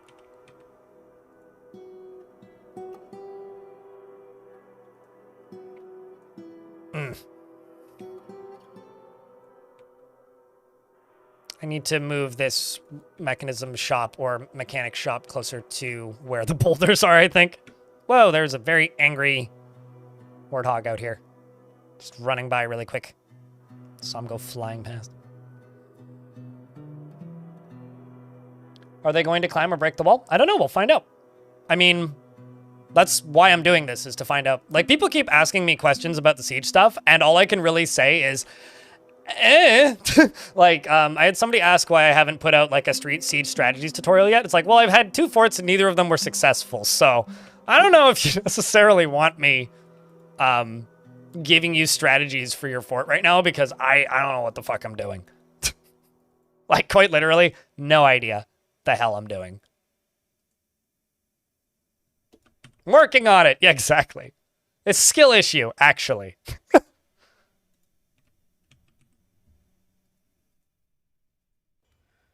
Like, no memes or jokes. Genuine skill issue. 100% Stone. Absolutely. And I'm happy to be here. Frankly. 'Tis good times.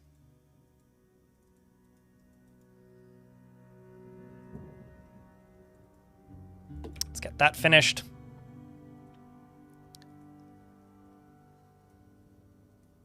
And that finished. Let's also... labors, standing orders, other... No. Sieges and forbidding, yes. Refuse and dumping, gather outdoor remains. So they'll hopefully get that goblin body placed over there. You suck at it? Gotta get good? Do what you gotta do. I'm not gonna lie. I have no interest in Arc Raiders, but that game has some really nice aesthetic design. I really wish they were a bit more transparent with the AI nonsense. It just seems like needless,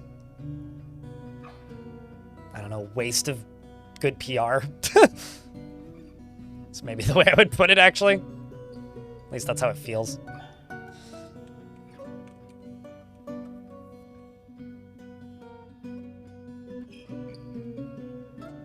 I'm running out of booze. I only have like 20 dwarves. We're fine. Dwarves only drink every 3 weeks. YouTube chat. But yes, working on it. Euthris, what up, dude? Euthris chucked 12 bucks into the YouTube chat in a super chat. Euthris, by the way, is a longtime YouTuber who I remember watching back in the day. So, hey, Twitch chat, can I get a round of beers? Can you be a miner? Do I have an extra miner? I might. I have lore. Would you like lore? Can't give you lore. But thanks for the 12 bucks, man.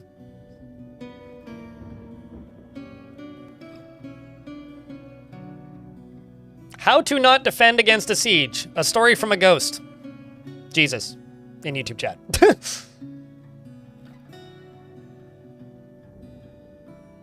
Also, I need... You got lost, Zapper Zen. Because I'm assuming that you didn't get another dwarf, right? No, you didn't. But yeah, that works? Okay. Zapper is completely helpless in stressful situations after being forced to endure the decay of a spouse in the year 257. Oy vey. Mother of dwarf. Ah, so this dwarf came from my previous fort. Yeah. That's a little grim.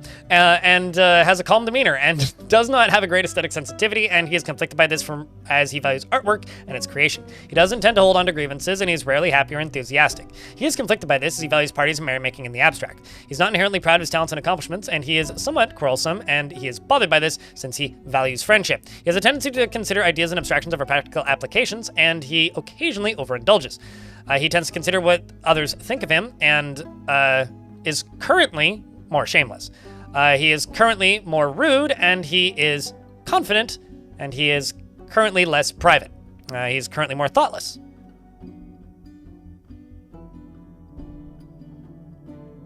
I mean, I know what those video games entail. Maris the White?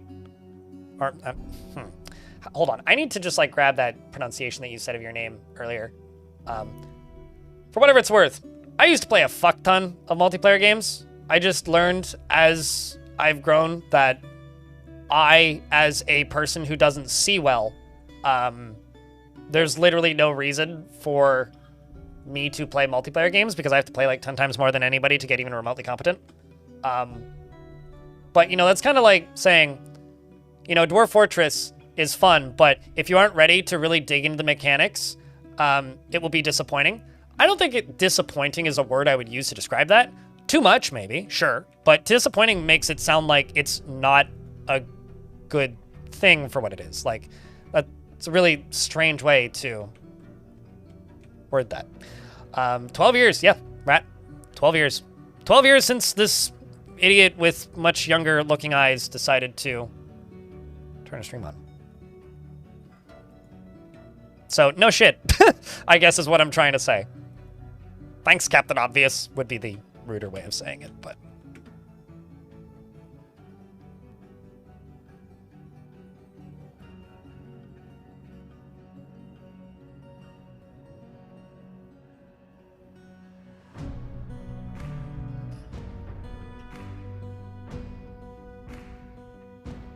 As far as I know, okay. Here's what I heard about Arc Raiders. Is they hired a bunch of voice actors, got them to record a bunch of lines, and then used voice modulation to make them say more lines. Which is technically a form of using AI. So they're either being too transparent and saying exactly what they're using, and it's making people extrapolate and assume that they're generating more shit than that, or they're not being transparent enough and just not being specific. Both, I think, are annoying and a problem. Because, like, the game also has voice modulators where, like, you can speak into a microphone and have a different voice, which, asterisk, Xbox had that in the 360 days in, like, 2006. So that's not new technology. But, like, the methods of using and producing those voices is new technology. So I think they're being too transparent with Arc Raiders and also simultaneously not transparent enough because they're being transparent about the wrong things. They're being transparent in what they're being told to be transparent about by Valve, which is, yes, they're using generated something. But, like, mate, if you're programming in 2025, you're probably using something. So I think it's causing unnecessary hubbub because people don't exactly know what they're using, which is fair. I don't know. I think it's weird. I mean, yeah, if the voice actors sign the contract, then there's kind of no drama there. To me, if that is okay, if I did work and they were like, hey, we're gonna pay you to do this thing, and every year we're gonna give you residuals because we are continuing to use your voice for other things, okay, that's cool. But are they doing that? Like, that's kind of where like the transparency is weird, right? Because there's like a lot of questions, and it's like, how exactly are you doing that? Is, I think, what people want to see when it comes to Arc Raiders. So it's like, sure, if they're generating things, that's fine. But I would like to know exactly what that contract is, because is it making life for other artists and voice actors worse? Anyway, Depressal, thank you very much for the 4th month. Welcome back, my friend. And thanks for all the follows, by the way. I do see those.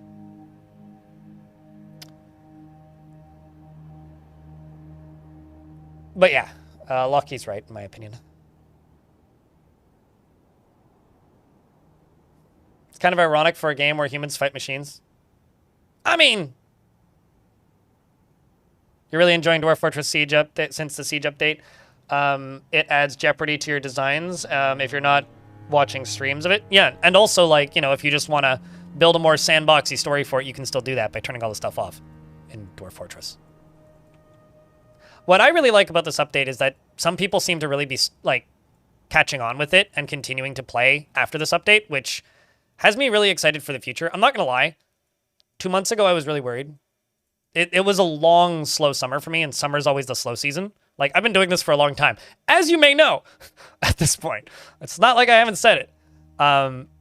And historically, like, summer was always the slow season. And summer felt like a month and a half longer than normal this year. And I think that may also have been because just a bunch of really big games kind of came out at the same time. But on top of that, let's see if I have two. I don't. On top of that, let's just name this North Gates. Bill Gate.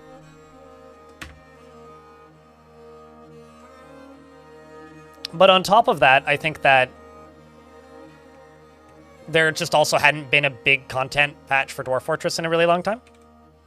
Outside of Adventure Mode, which just isn't ever going to interest certain people, which is fine. Unfortunate, but fine. So it's nice to be through that a little bit, or feel like I'm through that a little bit. You know what's funny, Loki? Is some people are just like, oh, it's arcadish Tarkov archetype. The way I see it is it's like, oh, it's a standalone Division multiplayer.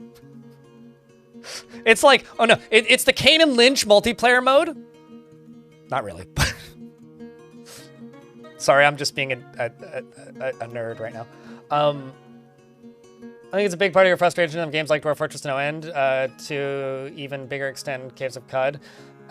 Do so much more than any LLM. It's because they're handcrafted, right? And they were running on decades-old technology. I think that, like, games like Dwarf Fortress and Caves of Cud, and to an extent, games like CDDA, or even things like NetHack, or, you know, Angband, or any of the old school roguelike types. I think that era and that type of video game is just simply the best example possible for what can be done with procedural generation. And anybody who's played a video game before knows that procedural generation ain't nothing new. Like, we all know what this stuff is. We all have a basic idea of what it does. And because of that, like, I think it makes it inherently less impressive. Yeah, Cogmind as well, exactly. With its procedural storytelling and stuff.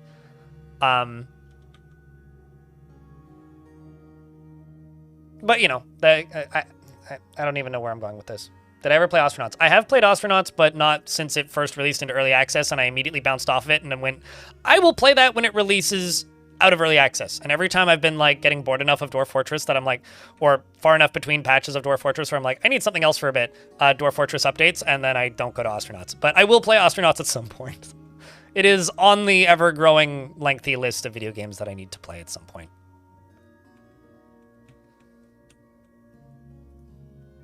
It will happen.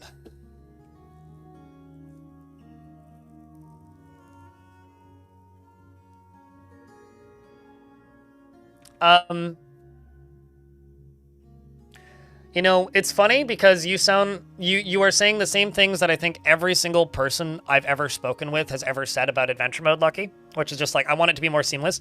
I think everybody, even the developers, agree. All I actually know is that the developers have said that there's a lot more technical reasons why that is very difficult than is directly obvious.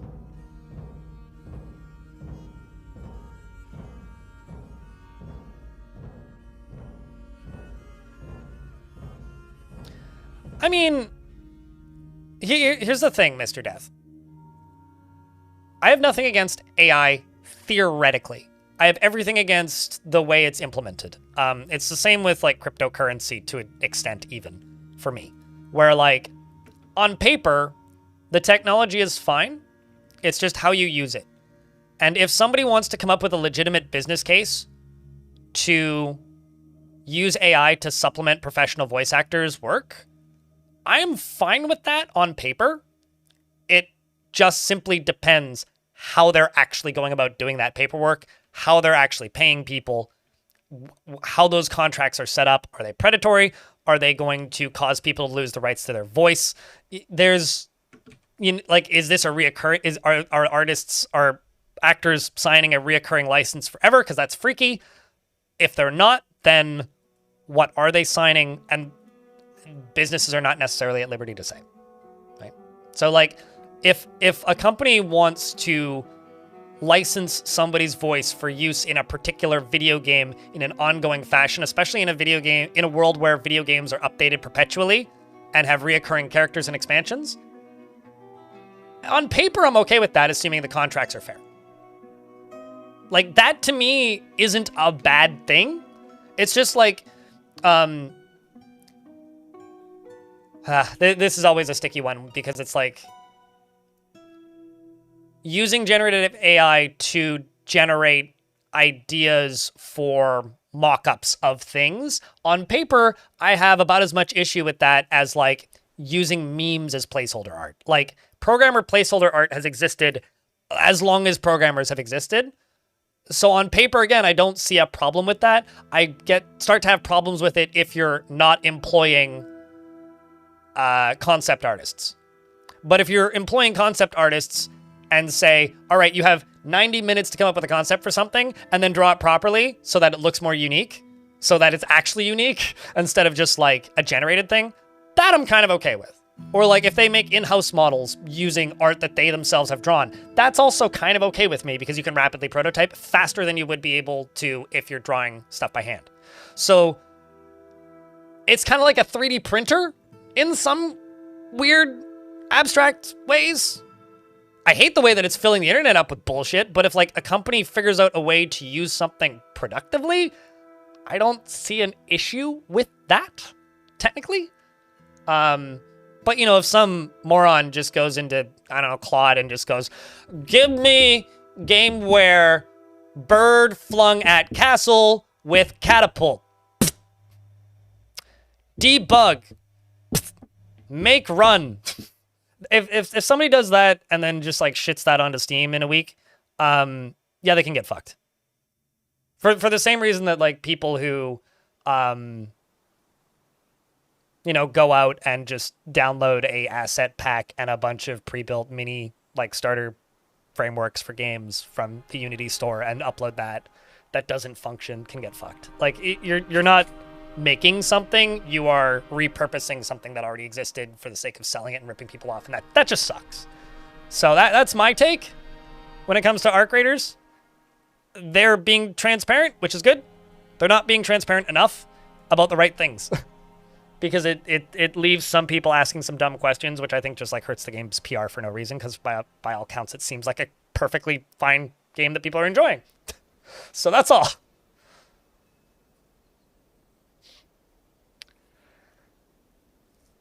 How do you know that, though, Sephiric Megalodon? Like, actually, how do you know that?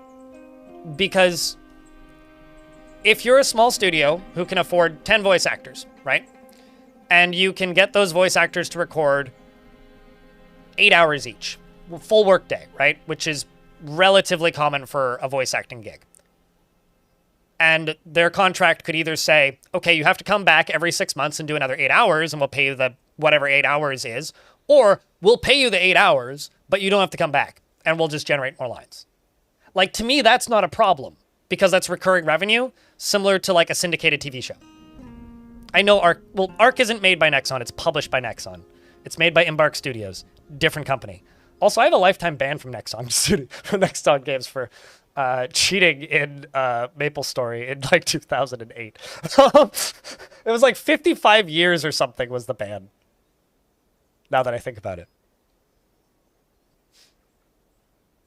Embark is heavily invested in by Nexon. They're not wholly owned, unless that's changed. Wasn't it a 49% ownership? I mean, that's like saying that like Tencent owns Epic Games. They own a portion.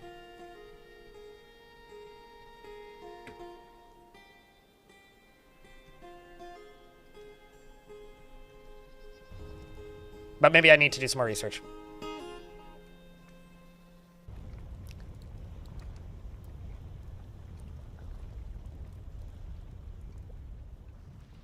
Acquired in 2019, according to Wikipedia. Okay, well, fair enough. I always thought it was a 49% buyout where they didn't have like complete control. similar to what's happened with Remedy and Epic Games, but I don't pretend to know everything, so thanks for correcting me. Appreciate it. Oh no, wrong one. Which lever is this? Oh no, that is the right one. Okay, you're already linked up. So you go to here, and yeah, just this side. So let's go down to about here and put in another bridge.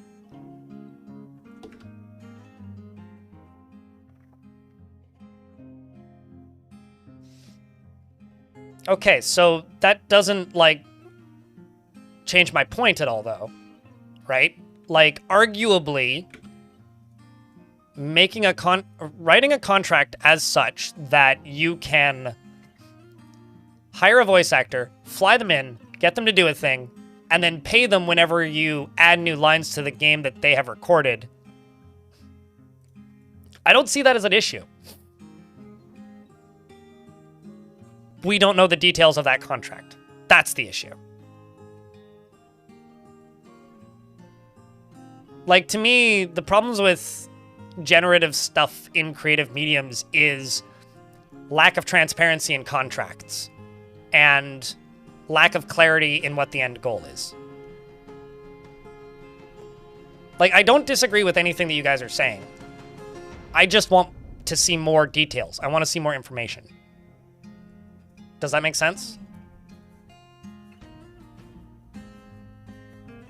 And if I haven't seen it, then I can't firmly state that. I don't know. I watched Bring Her Back last night, and that didn't seem to end so well for anybody. Leparisu.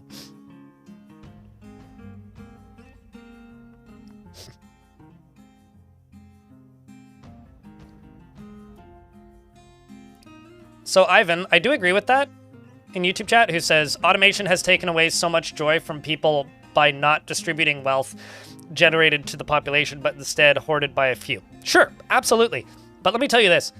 I'm an idiot who makes shorts on the internet because the wealthy few have decided that I have to make shorts on the internet. I would much rather make cargo pants, but that's besides the point. I use a local model to generate subtitles that I run on my computer. You know why?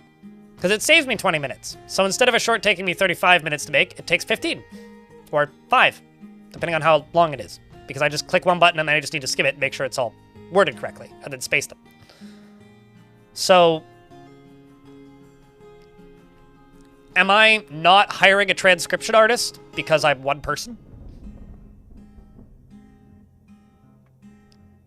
And I can tell you for a fact, it ain't removing joy, it's removing tedium from a process I hate. I really don't like doing subtitles for videos. That sucks. But I would do them manually if I didn't have that local model. So, on paper, I agree with your statement. In practice, it's complicated. And I think that's the unfortunate reality of where we currently sit, is like, yeah, no, this shit needs regulation. Like, we need to make sure people still have jobs. We need to make sure that creative jobs aren't being taken away from creative people. But at the same time, games are expensive.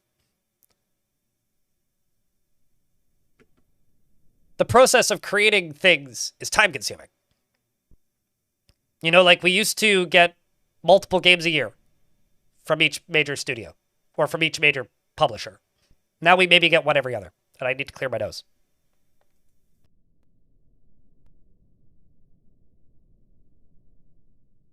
And honestly, if this technology all disappears tomorrow, I wouldn't be too upset.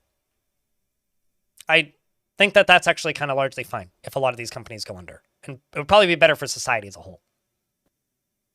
But in the current world that we live in the discussion of art creators, which is what this is all about,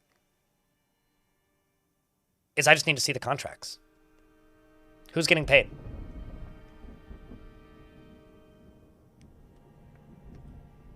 In under 8 years? Oh, yeah. Well, I don't know if I would... I would say that calling what Anthem and MMO is a bit generous, but yeah, no, sure. We'll give it to you. We'll call it an MMO. I guess a failed MMO.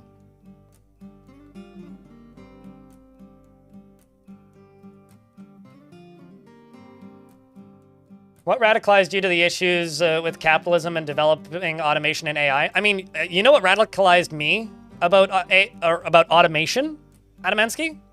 My first full-time, well, no, actually, my second full-time, my first full-time job was at a factory. It was a summer gig.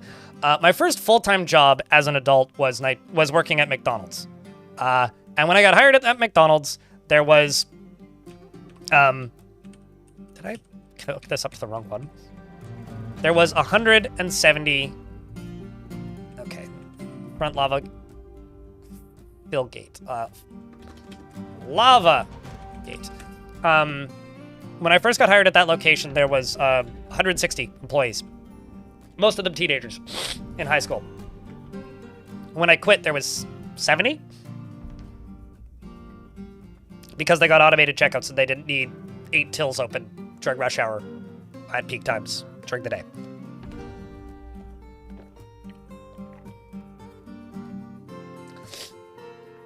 Turns out, popular subject these days. Can't really do much about it.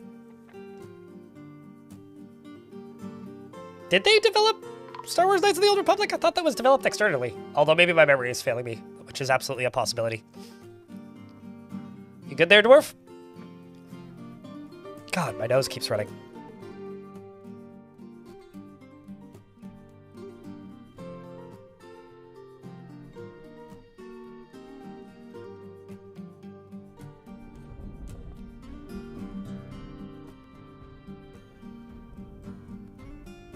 I never played any of those games, so... Well, okay, Knights of the Old Republic was BioWare. Yes, the, like, RPG, I played that. I never played KOTOR 2. Old Republic was... And the MMO was BioWare? Okay, I didn't know that. Or forgot. I probably knew that and forgot that. It feels like something I knew at some point and then just never cared enough to retain the memory.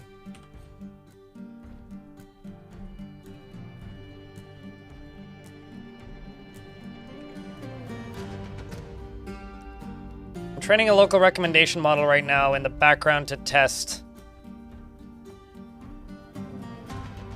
I don't know what any of that means, Butch Cats, but cool. Like, genuinely, I have no idea what that means. Any of it. I'd say it's all Greek, but... It's definitely not as easy as Greek.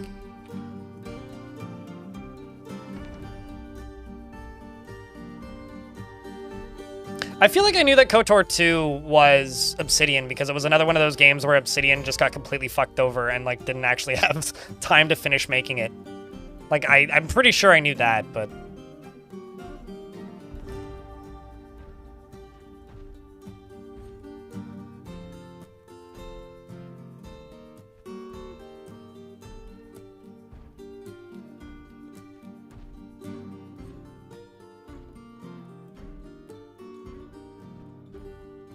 And cheers, Ivanel.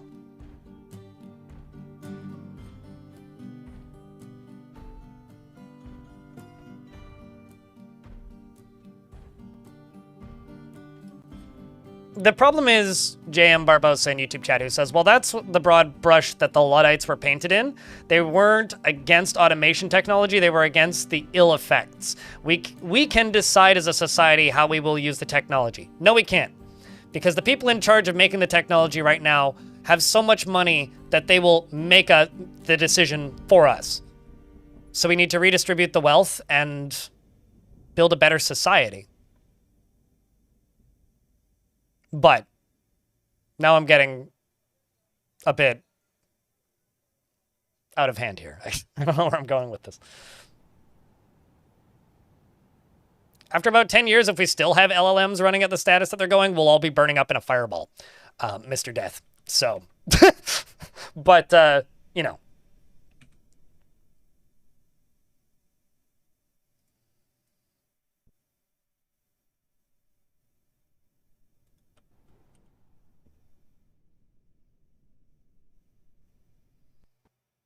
I don't know if anything in reality should be like Dwarf Fortress.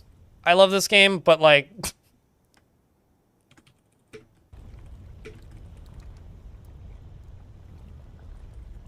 I don't know, I don't want to die to a boogeyman at 2 in the morning.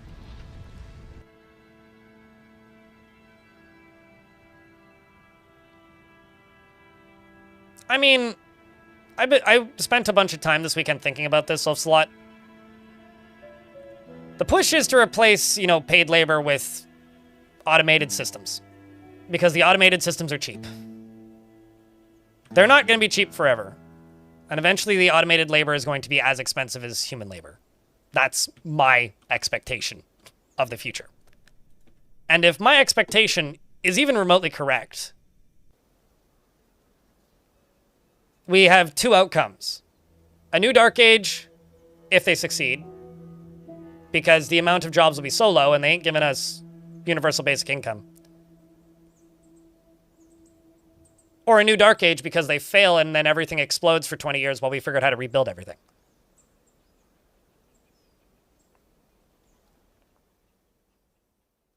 Nope, I have not, Good Charles. Also, hi, Good Charles. Good to see you, man. Happiest dwarf. That isn't named, presumably. So I got this clother. That work for you? Snail? Also, didn't you have one in this fort? Oh, I guess you didn't. That's right that you did, but... Must have been, like, right at the end of the last fort that you named it. I mean, you can take away Twitter right now. Just simply log off and delete your account. Adamansky. You can take you can leave Twitter behind, you can leave WhatsApp behind, you can leave Facebook behind, but it's all up to you. I deleted my Facebook account, and now I just never get invited to people's parties anymore. Wow, amulets look very different. Neat. Snail, Smith Wisdom, oh, what a good name, finds helping others to be emotionally rewarding, is grounded in reality, and often finds herself changing her mind to agree with somebody else. She's deeply uncomfortable with the differences in appearance or culture, or appearance, and she is sloppy with her living space. She often feels discouraged, and she occasionally overindulges. She is not particularly interested in what others think of her, and she doesn't mind a little tumult and discord in day-to-day living. She thinks that she's fairly important in the grand scheme of things, and doesn't try to get things done perfectly, and is slow to trust others. Oh, no, I get you, Adamansky. I get you. She laughs loudly when she's excited. She deeply respects eloquent speakers and respects power and finds friendship burdensome, and finds maintaining decorum a silly and fumbling waste of time. I mean, Twitter even renamed itself to an X, so you can just remind yourself that Twitter is an X and you don't need it in your life. You can't fix her, okay?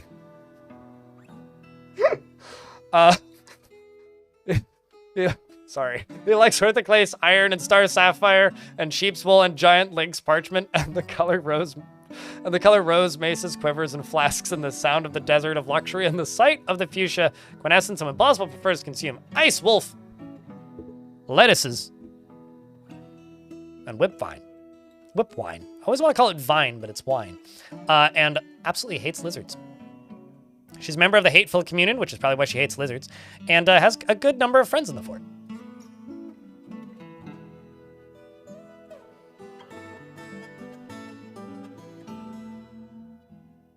Got laid off in March and had a real hard job trying to find anything in the current job market. Thank you for the stream. It's legit worrying. Greatly enjoying listening to your take on various stuff. I'm just babbling, man. I'm in a babbly mood. It's been 12 years of streams. If I can't have a hot take or two after 12 years of streams, what's the point of doing this?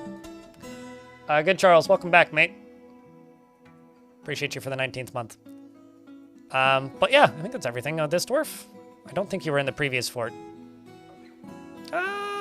Yes, you were. You arrived at the very end of the last fort. Or one of the expellees.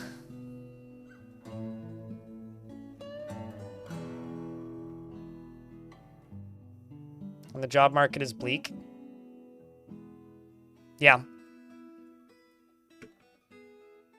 I don't know. I feel very conflicted. Because, as I've said too many times probably already today, I've been doing this for a long time, you know? And the thing that's really been emphasized to me the last few months specifically, more so than in previous years, I guess, is I kind of wish I liked the companies that signed my paychecks. Because at the end of the day, like, I got my paychecks from Amazon and Google, mostly.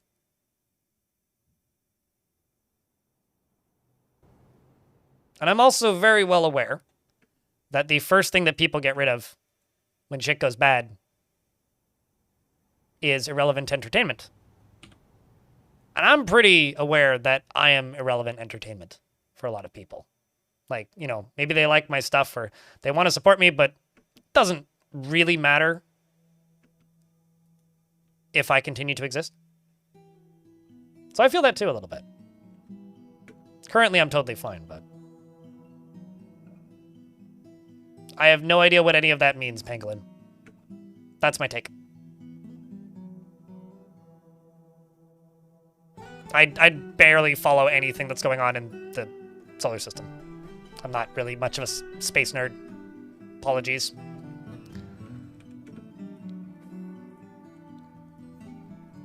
Like, that stuff's kind of neat from a distance, but it's not something I follow, so I can't have a valid take on it.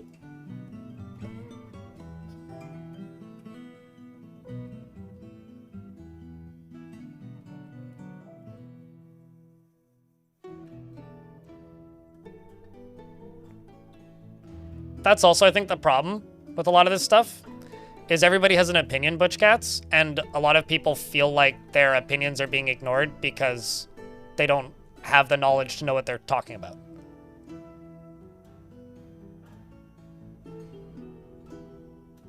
But I also agree, Miracles has just no idea how economy works. In my heart it is, Adamansky. In my heart it is.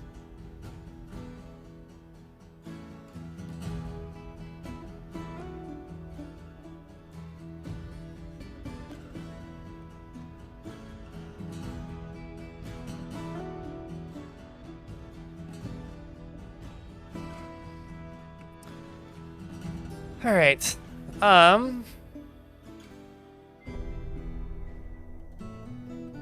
went to a job interview yesterday, but they told you that they will make no offer. That's unfortunate. So Adam Place in YouTube chat threw a $5 super chat into the chat, and they have a question. It's very important for everybody here.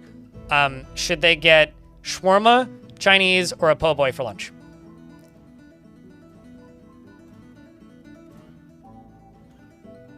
I'm going to say you should get a dog tallow biscuit. That's my input to this very important discussion.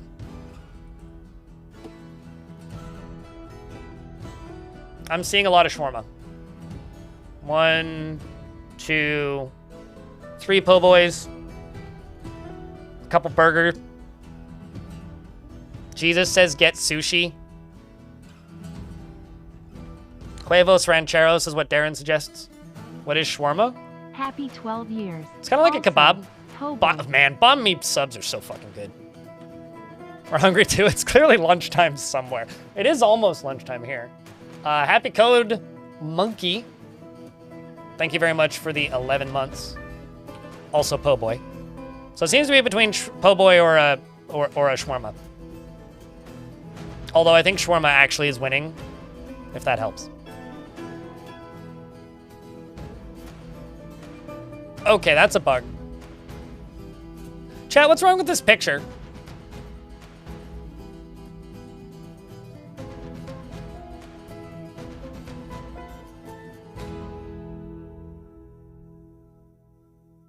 $12.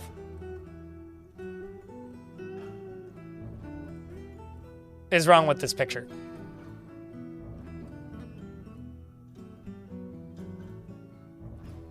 Huh. I know that I've been streaming for 12 years, but I'm going to send this screenshot to Putnam and be like, excuse me?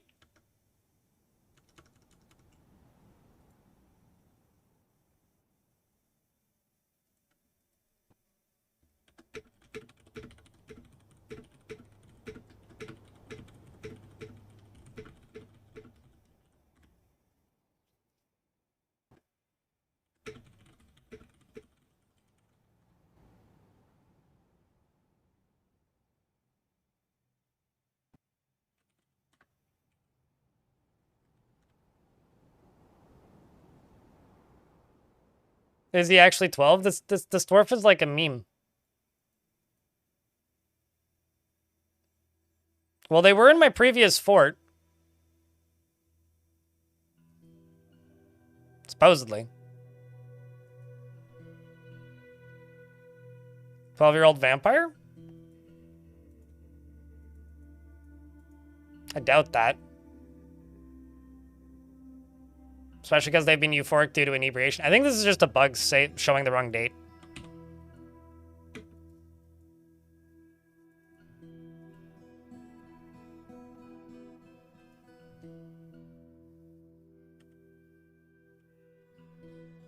Maybe it's just a baby face, you know? And he lied about his age, and the dwarves believed him.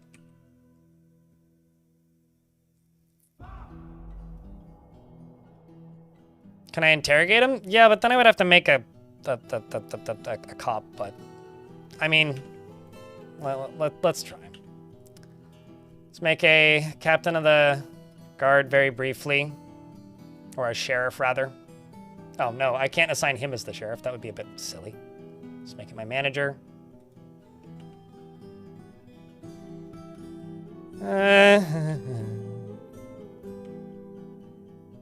Oh, no, actually I can't interrogate him because I don't have any crimes yet.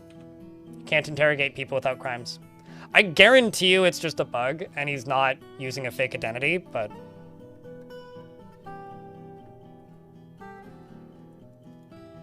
Because he's had alcohol. So he's not, or rather, I guarantee you he's not a vampire. I can't guarantee you that he's not using a fake identity. Actually, hold on. I could actually, let's see if this still works. No, that's not the way to do this. Dishmab Stranger Mine.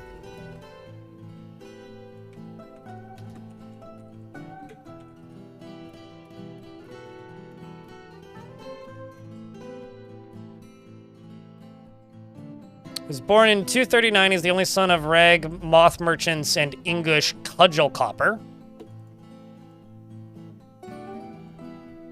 Yeah, no, that's accurate. The legends don't lie.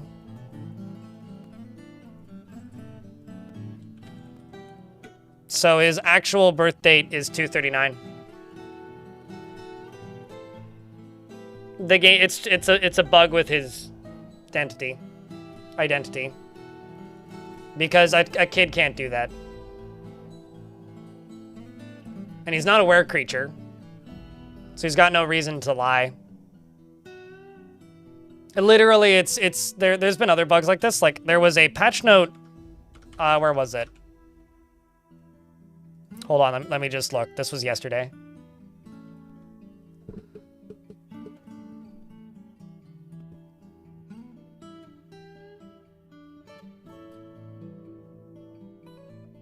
Fix various item graphics, crash, causing necromancers, low type, this choice pop up, stability, let's scroll back earlier, fixed a crash.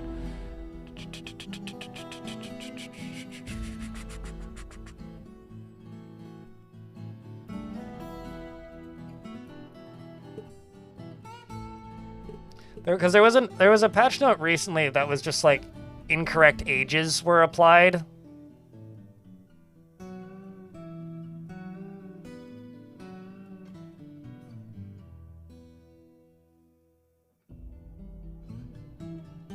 Right here. Fixed error making certain creatures like ogres appear with incorrect ages. So bugs like that aren't super uncommon. It's just kind of funny. He's an ogre. Sure. He's got layers, man, okay? Like, just let him live his life.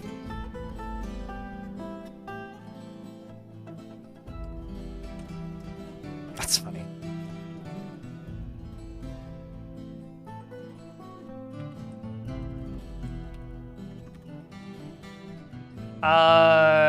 Loki Allfather. Thank you very much for the prime. Appreciate you. About to get hit by an ad break. When those actually hit the channel, I will pause the game. Also need to check something.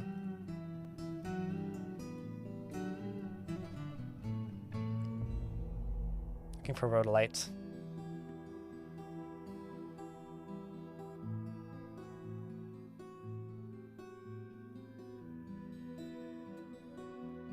Not lava safe, that's what I thought.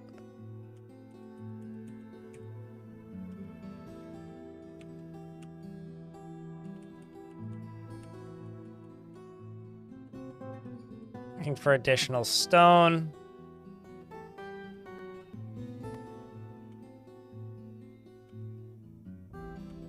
That's what I thought. Okay, so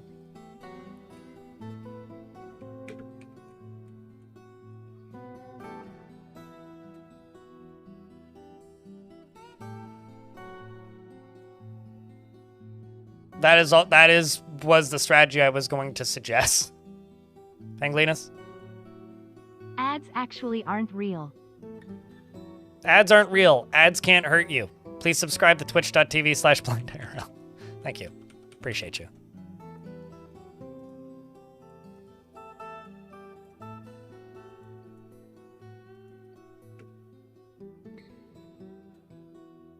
Thank you very much for the 10 months. I'll pause the game. What's up with the unknown gods thing? I'm not sure. I didn't encounter it.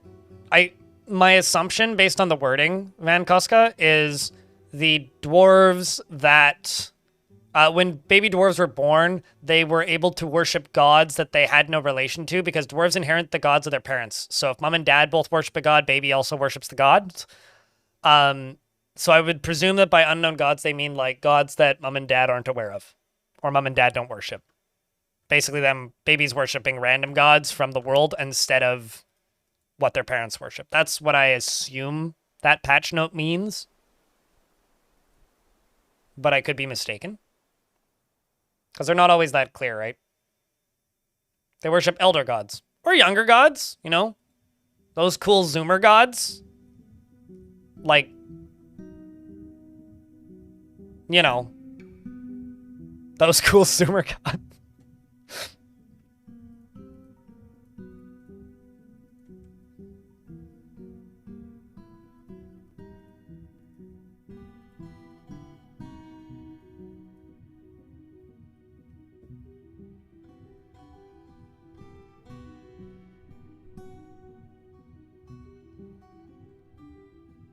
Zoomer god is the flying spaghetti monster? Yep. Sure. No, that's definitely a late millennial thing, isn't it? But I feel like flying spaghetti monster was like when most Zoomers were like 6. That's like 2008 internet. Was when I remember seeing that.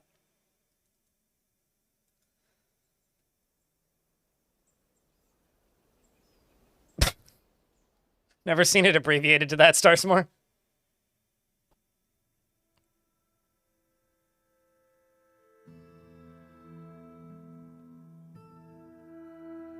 You got to indoctrinate them while they're still young. Sure, but no.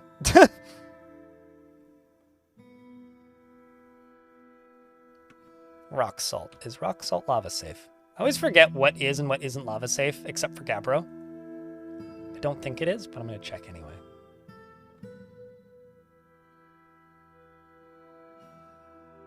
No.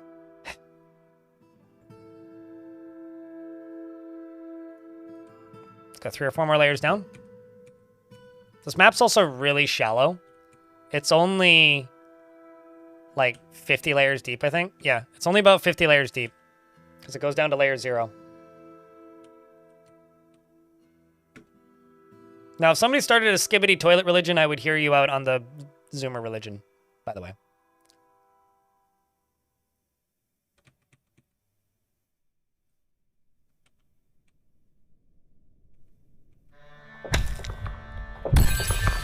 Well, hold on. I'm just going to adjust my lighting.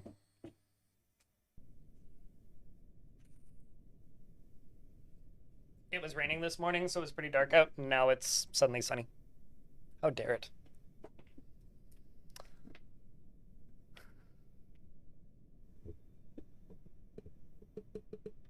I'm not a mod-related person. The only thing that most people use, like the most ubiquitous thing, is probably DFHack, but it's not really a mod. It's more like a dev console. I disable all of its features because I don't like them. Hesoto. If you've never played this game before, I would play it vanilla for the very least the beginning.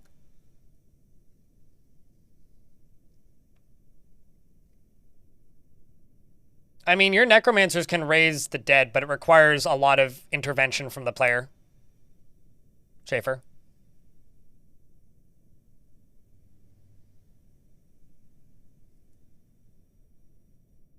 And I also discovered a deep pit and a second cavern deep underground. There's sandstone down in here and a deep pit that goes down to diorite. What have we found? A green zircon. A bunch of schist. And a bunch of sandstone. Well, sandstone is lava safe. So I could just cycle over to here. Whoa! There is an aquifer on this map? That's crazy. This map is all about lying to me. Okay, then.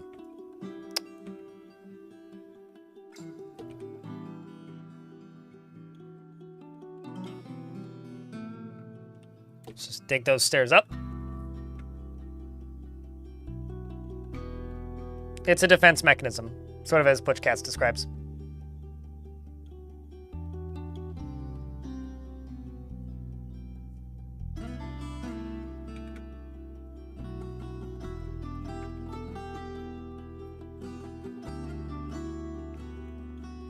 I mean, if you want to see exactly how to use necromancers to your advantage, I've got a video called Following One Dwarf for 10 Years.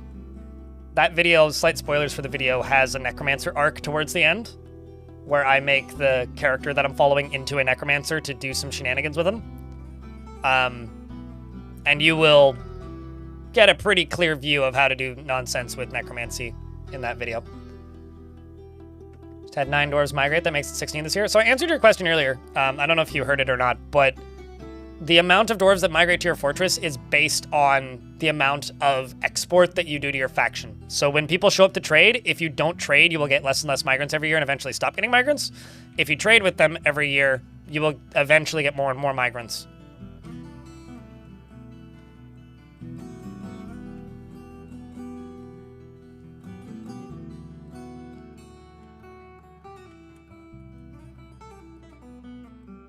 Okay, so I want to do stuff with this. So I'm going to go down to about here.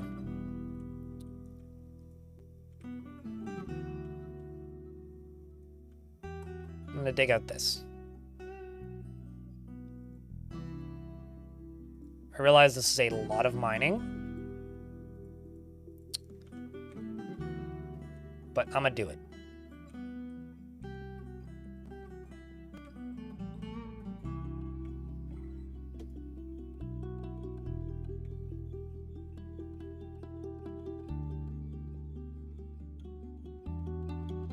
Then play an adventurer that's a chosen, Loki. Find a bunch of rattlesnake people and convince them to join you on adventures. Take those rattlesnake people to your fortress and retire the rattlesnake adventurer party. Then you will have a bunch of rattlesnake people in your fort that can join the fort permanently, that will not be hostile to your faction, importantly, and will also be capable of having kids.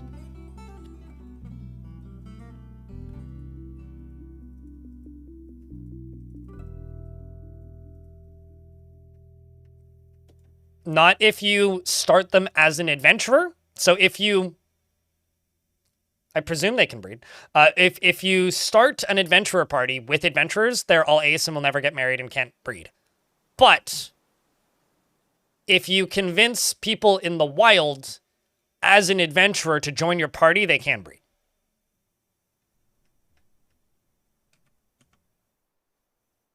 Because those two things are not the same.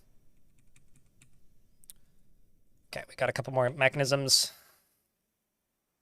Okay, so you've been connected to this. Link lever.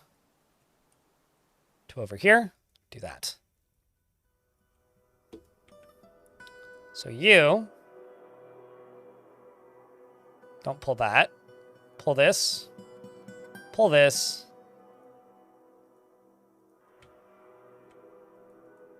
You need to be hooked up. Need one more mechanism.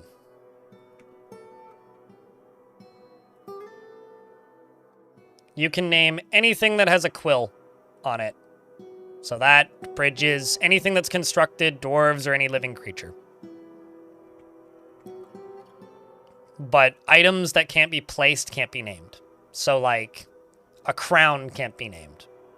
The dwarves could give it a name, but you can't name it as the player. At least not in Fortress mode.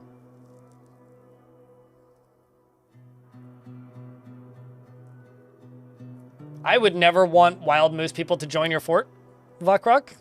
And the reason I would never want that is because if you did that, they would require grazing, and those would be an absolute pain in the ass to manage.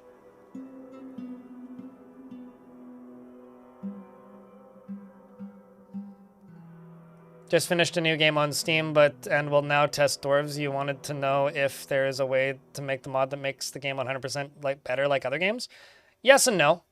Dwarf Fortress is an extraordinarily dense game that you could play in vanilla for thousands and thousands of hours and not see everything. The way the mods work traditionally for Dwarf Fortress is like you will get more variety of things that you can run into, but they're not going to be that different. That is currently being expanded. They are working on rebuilding the raws. This game isn't like Skyrim where there's like tons of total overhaul mods, but there are a lot of small mods that add interesting new things. But I recommend playing the game in vanilla initially so that you can learn to play the game. And once you've learned to play the game, then just peruse the workshop at your leisure and find new things to throw in. I don't think it's wise to start off modding this game. Like, none of the mods are... Hunk what? The fuck's that mean? Which one do you want to name that? Ha, Necroy. So while the mods do add a ton of variety, it's not needed and will make the process of learning the game harder.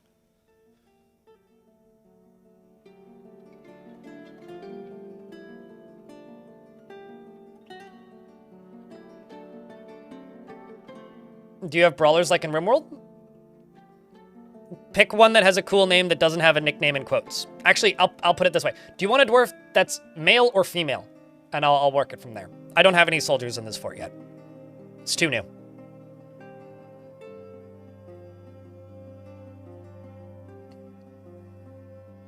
Gotta get there somehow. YouTube chat that's commenting on it being a lot of mining. Okay, male dwarf, got it. I will give you an email dwarf then. We will respond in the next 7 to 9 business days. You're a hunter. Although you're not actually a hunter because I don't have any hunters. You're an unassigned hunter. You're an unemployed hunter. Oh, is that what that word means? To me, it reads like somebody's a hunk. What? But rascal works. I don't think it does. I think it simply exposes the complexity that already exists. Alphanaut. And the reason that frustrates me is a lot of the fun that I had learning this game was discovering that complexity on my own.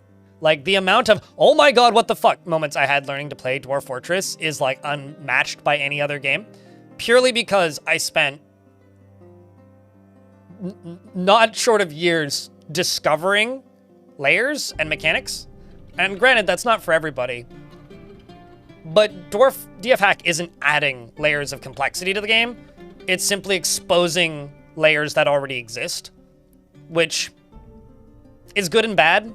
I think it's good because it allows advanced players to skip over the specifics, but I do think that it can ruin the game for some new players. I've encountered enough people in my life who've tried playing this game, who have fallen off due to things that DF Hack does, that I'm very hesitant to recommend DF Hack as a initial installation thing. But that's me and my biases because of how I learned the game, which may not be applicable to other people. He is very ambitious and is always looking for a way to better his situation. He generally acts with impartially and is rarely moved to mercy. He has an active sense of humor and he lives a fast-paced life. He could be considered rude and prefers that everyone live as harmoniously as possible. He's curious and eager to learn and has a greedy streak, and is grateful when others help him out, and he tries to return favors. He is somewhat uncomfortable around those that appear unusual or live differently from himself. He has an active imagination and scratches his ear when he's trying to remember something. And he taps his feet when he's annoyed. He needs alcohol to get through the working day. And he has a deep respect for animals, plants, and the natural world. He sees introspection as important and sees life as unfair, but doesn't mind it that way. He values tranquility and a peaceful day, and dreams of raising a family.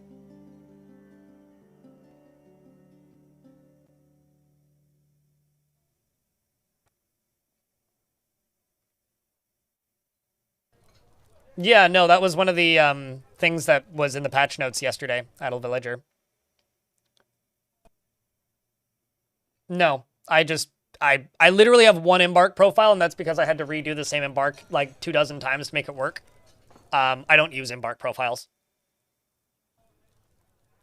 I've never used Embark profiles, actually. Yeah, see, I think Auto Butcher's just one thing, Craftword, and that's a bad habit. It basically allows you to veto an entire portion of the management of the game, such as separating male and female animals and knowing to look for male and female animals, remembering to butcher or geld new additions to your livestock. Is that a lot for some people? Certainly. But a new player who doesn't realize that that is a thing that's being done by DF Hack will miss the value if it's something they would value, and also would then not realize that there's another system they could be interacting with if they wanted to. It's the same reason that, like, I think auto clothing is a problem, because it doesn't tell you explicitly that it's doing that unless you know to look for that. So that's why I say, like, that's a problem, because you should know that that mechanic exists before you automate it. Does that make sense? Like, you know, everybody uses Skyrim as, like, the modding example, right? Learn what the vanilla spells are so that you learn why the wizard... I haven't played Skyrim since 2013, so please forgive me. Learn how spells work so that when you download the mod that lets you drop asteroids on a city, you know why that is busted. Does that make sense? It's like, when I was a little kid, I learned the cheats for Age of Empires 1 before I finished the campaign. So to me, the way to play that game was to type in E=MC² Trooper a bunch of times and get a bunch of nuke launchers. Or Photon Man and get a bunch of laser dudes. I didn't play that game for like 5 years because I cheated my way through it. Big Daddy, exactly. So you know what's up. Die. I think it's good to learn the mechanics first than to learn the cheats first, if that makes sense. See, because you knew why that's useful for you, really, Swifty. What do I think of CUD? I think it's a masterpiece. I don't know, I haven't played Skyrim since 2013. I'm making bullshit up. Trying to make examples here. My guy. Don't you go quizzing me about Skyrim, I don't know what the fuck I'm talking about.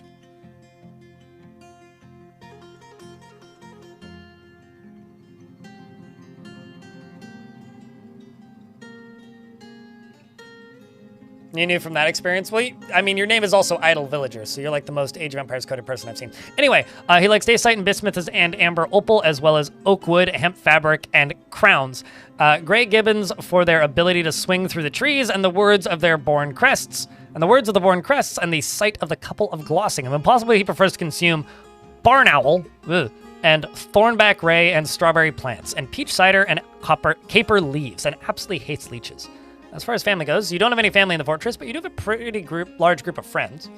You're a member of the Cult of Burying. That's your chosen religion. But you do still... And you also worship a different deity than most of the dwarves here. 17 of them worship a different god, so you're Definitely the odd one out there. Welcome to the fort.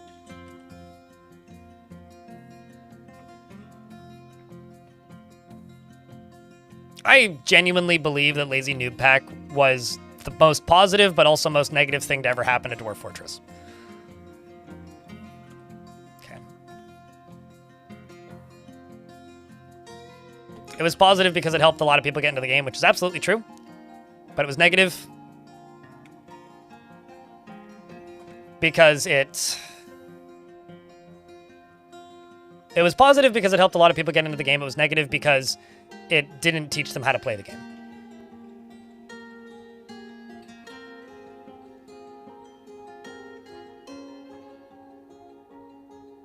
I remember having a conversation.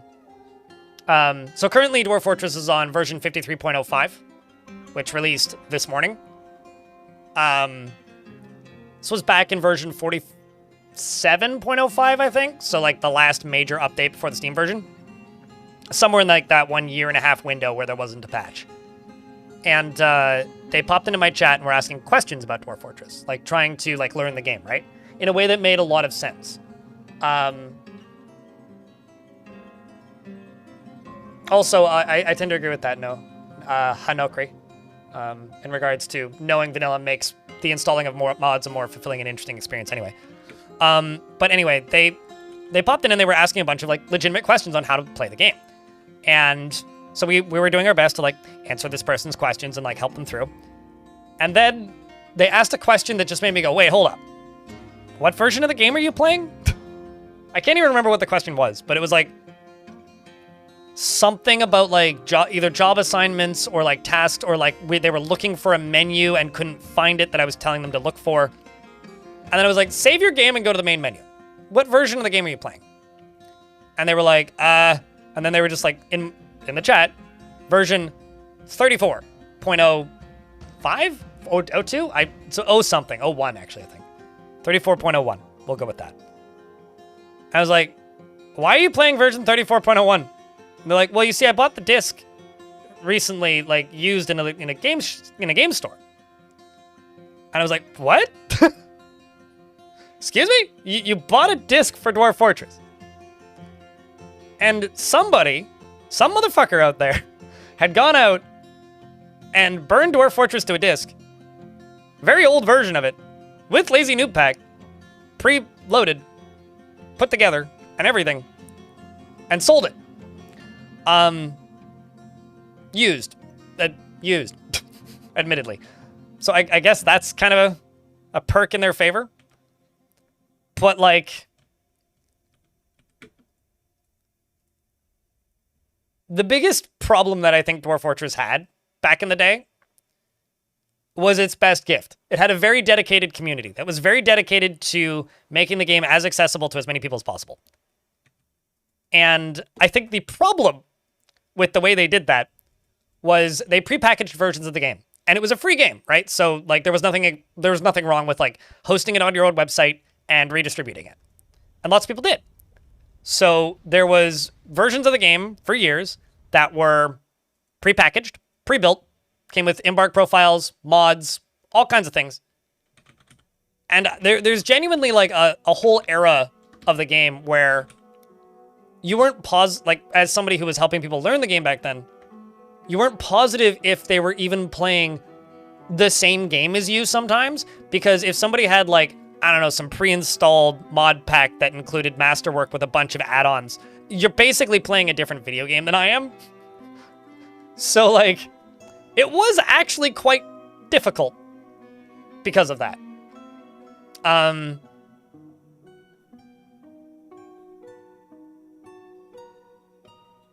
I'm kind of losing my point here.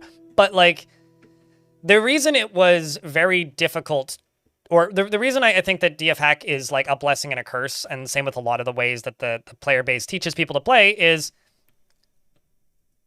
and I guess like this kind of probably ends up happening to any game with a super active modding community, is that people end up with their right way to mod the game and their right way to play. And I think that that should be up to each individual player to decide. Like, do you want to play a game that is unrecognizable from the game I'm playing? Cool, do that. More power to you. I think that you should be allowed to do that. Absolutely. But as somebody who teaches people how to play the game, it makes my life a lot more fucking difficult when I don't know what game you're playing, let alone what version of the game you're playing. No. To CM Gaming. I do not.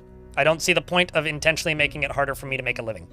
Because I make a living playing this game, and playing in ASCII would do one thing, and that is make the watching of my gameplay less approachable to new players, and I'm largely known for making tutorials and videos that are very that do a lot of explaining of how to play the game, and I don't think that that helps anybody.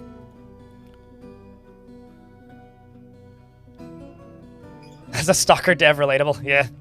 So yeah, no, it just kind of is what it is, really. Oh no, that's the wrong one. Shit.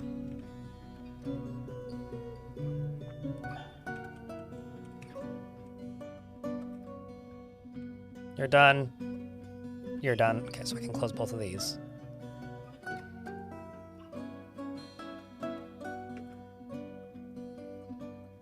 When you're done, pull that lever. And then we can start filling it after I dig down a level.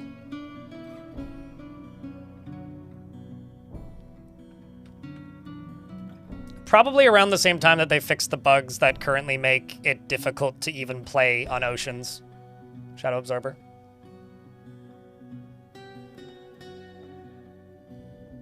I mean, it's the reason I stopped streaming Stalker. Romanoid. Star Sector is amazing. Can confirm. I should play more of that game.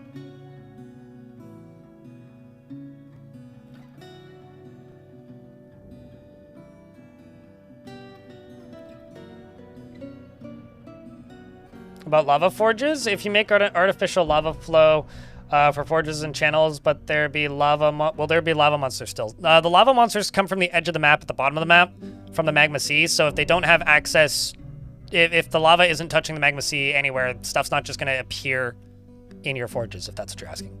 YouTube chat. I've streamed it, Sage. I have a very, very hard time with it, unfortunately. I think the combat is unplayable. Simply put, I think the combat is unplayable. I don't see well. And I think it's very, very, very, very visually chaotic. To a point where it's beyond unenjoyable. I find it actively unpleasant to play.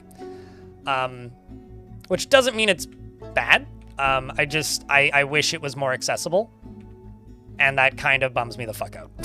So that's all I really got to say about that, I suppose. Like, I'm totally fine with things being hard. That's not an issue. Like, make games hard. That's cool. But you might make me less interested in the process, which is actually, like, the reason I've, like, not streamed it since that initial playthrough, which was quite fun. I do really like the metagame stuff in it. I really like the empire building and the, like, the flapping around and the lore and that kind of stuff. I find that part of it really cool. I think the writing is actually, like, maybe the coolest part about Star Sector. I just wish that, like, a whole third of the game wasn't completely inaccessible to me.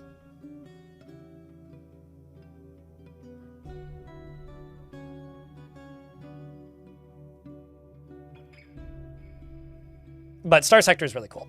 And like many other games, I will stream more of it, but I don't know. I feel like a broken record sometimes. I spend so much time making content for Dwarf Fortress, I literally don't have enough hours to make more because, like, I would love to have more variety, but I already play Dwarf Fortress like 30 plus hours a week and then spend the rest of it editing stuff about Dwarf Fortress. Like, trying to fit other things in there often just ends up feeling like wasted time, which is probably the wrong way to approach it, but I need to get over that at some point, and I don't know how to get over that. Like, genuinely, I don't know how to get over it.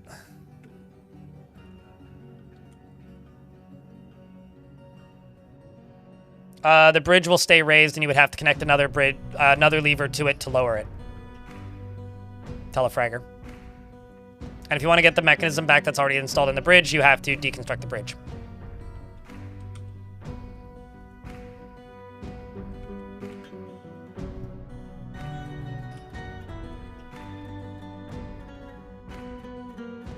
Also, telefragging. That's not something I've seen in a minute. Or not a term I've seen written in a minute. Capital G gamers out there. Yeah. I don't think so, Sage. I wouldn't think too much about it. Didn't read like it.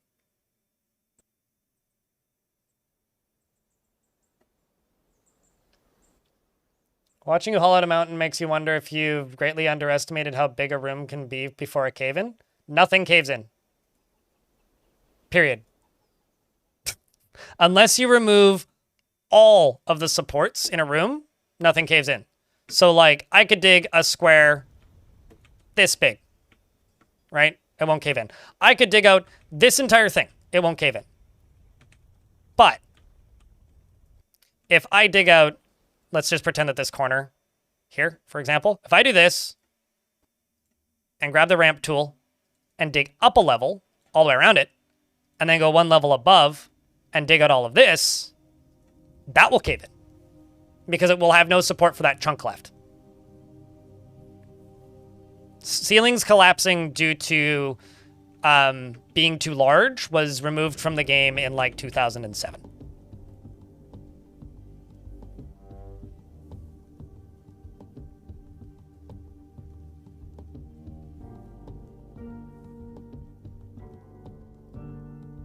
All the video releases? You mean the one video that I threw together because I realized I wasn't going to get the one that I wanted to get done in time?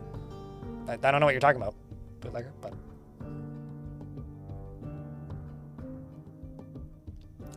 David, I would say this. Do this. Or rather, open up the DF hack overlay and disable the functions that you think are over-automating your game. And disable overlay. Just turn it off and on every now and again. Just so you can see what DF hack is doing and what you're managing. Because you can get a more optimized fort without DF hack. There are absolutely quality of life features that are useful in DF hack. If you're already using it, just turn it off and on every once in a while. Like, look at it. But if you've never played the game before, I don't recommend it to new players, if that makes sense. But that's me specifically talking. For every time I say that, there's a dozen people who tell me that I'm wrong, and a dozen people that agree with me. It's a matter of personal taste and what you think is necessary to help you learn this game. And often also what the individual who's saying it did to learn the game. Somebody who's never played the game without it says it's unplayable without it and will literally not play a new patch of the game until DF hack updates. Somebody who spent most of their time playing without it and uses it occasionally doesn't care. Because could you do stuff a little bit quicker with it? Maybe. Everything is always a work in progress, the bit.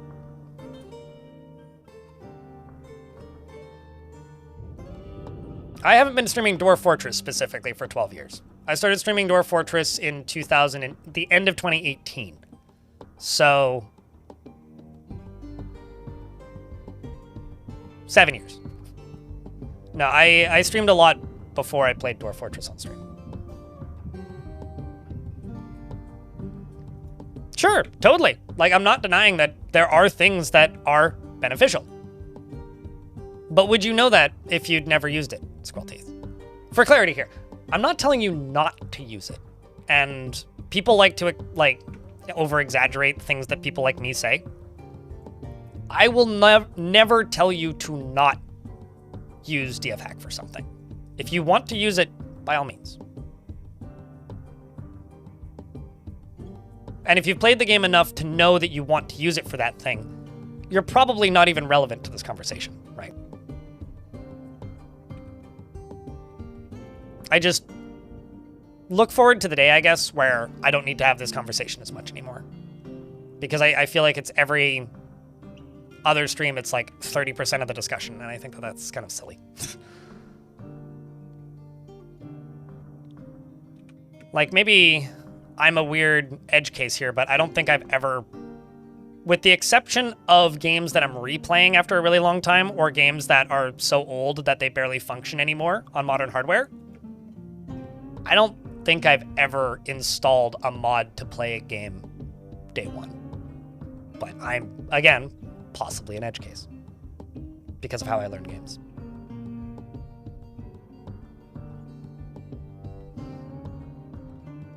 I mean, somebody left a comment on my news video this morning, which was in response to my me talking about quality of life stuff with the menu that they added yesterday. And their statement was, "I want to play Dwarf Fortress without DFHack," which presumably means they want the quality of life features that are in DFHack in Dwarf Fortress. Some of them I do, some of them I don't. Make me feel like I'm in Groundhog Day, Viking Ball.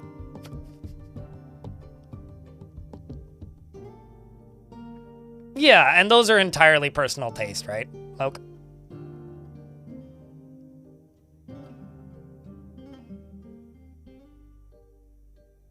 If a game is completely unplayable without mods, you don't think that you want to play it at all? I mean, I'll give you an example here, right?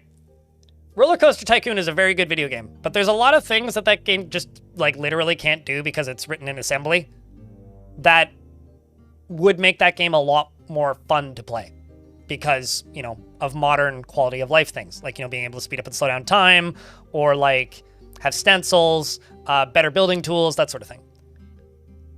And there is open Roller Coaster Tycoon for that, right? It's a tool that allows you to play Roller Coaster Tycoon in a format that is free from the limitations of it literally being in assembly. And, you know, people ask me about this channel and, like, the legacy of it, and, like, talk about back when I started streaming and all that stuff. Like, yo, Roller Coaster Tycoon was the first game that I saw success streaming because I was active in the early days of the open Roller Coaster Tycoon community. I didn't do any dev work on it, but I did a lot of free QA. Let me tell you. Sure, yeah, if you're playing the not remastered versions, Cataranx, like, it's very crash. Like, Stalker Shadow of Chernobyl is very crashy on modern systems. It was crashy back in the day, too.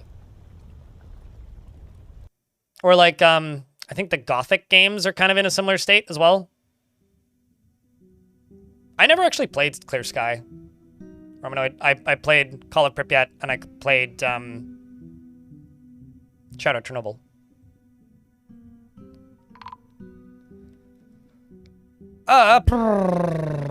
Romanoid works on Stalker, so they know better than me. A human caravan has arrived. Do I even have a trading depot right now? I think it may have burned. Yeah, I don't have a trading caravan at the moment. Let's build one of those. Or trading depot at the moment. Well, that's called open sourcing your engine, Dadrick, but yeah.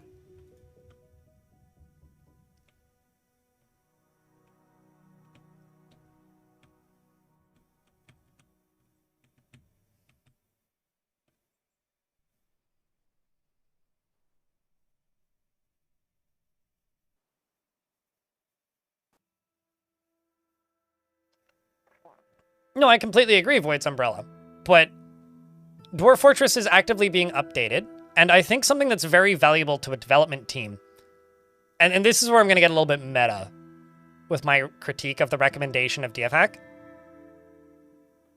If you are making a video game, right, and you're spending a lot of time developing your video game, pardon me if I'm, like, being presumptuous here. You want feedback about how to improve your video game, right? Like, generally, it's pretty rare to see a video game developer be like, don't want that feedback. So how do you get feedback? Well, you have people that play the game in a way that find things that could be improved. And I think one of the, again, for me personally, one of the things that annoys me the most about Dwarf Fortress development is seeing people saying, DFHack already does that. We don't need that feature. Waste of time. Why'd you add that? DFHack already does that better. And then DFHack adds a feature that then removes that quality of life feature. Steam stats are pretty bad data a lot of the time when it comes to who's playing what, just due to incomplete information. But based on that not great data, with that caveat in place, most people who play Dwarf Fortress aren't using DF Hack. It's like less than 10% on Steam. Just using Steam data.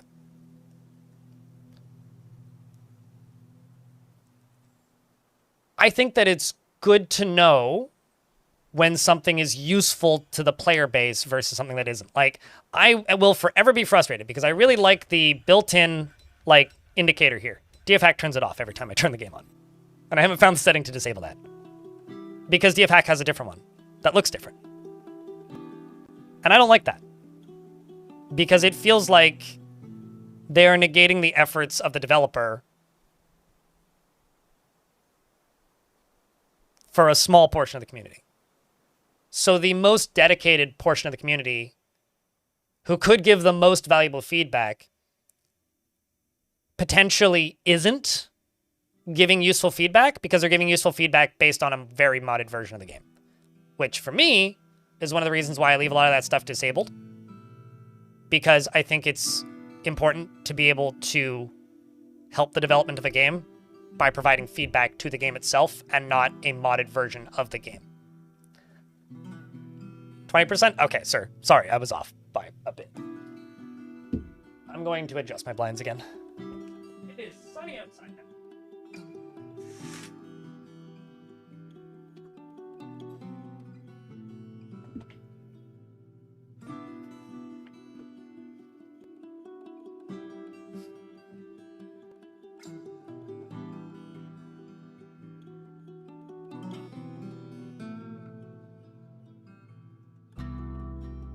Show what people may want in the game? Certainly, Dub L.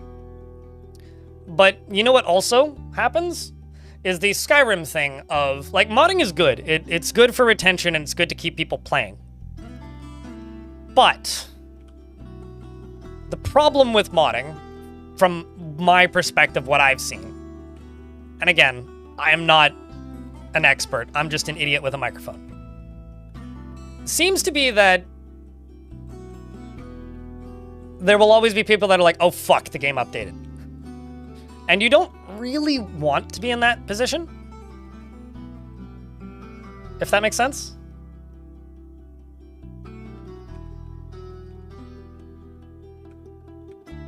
Happy to help, David.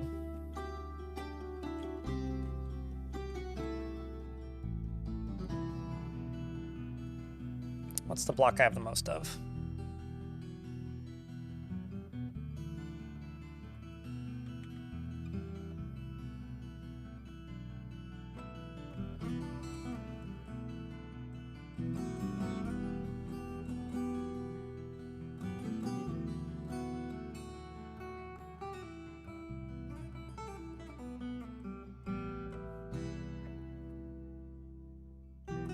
Also, I think I prefer it when mods are a fundamental change to the original game and not just a fix. Sure. Which is why the modding for Dwarf Fortress needs to be expanded. So you need to spend so much time on checking whether a new mod is compatible or not. If Ludian would... I think that a lot of that issue, Janik, is Ludian's insist... I mean, I don't like just talking about RimWorld because it just sounds like I'm talking shit, but a lot of that problem stems from Ludian's insistence on putting up paid DLC.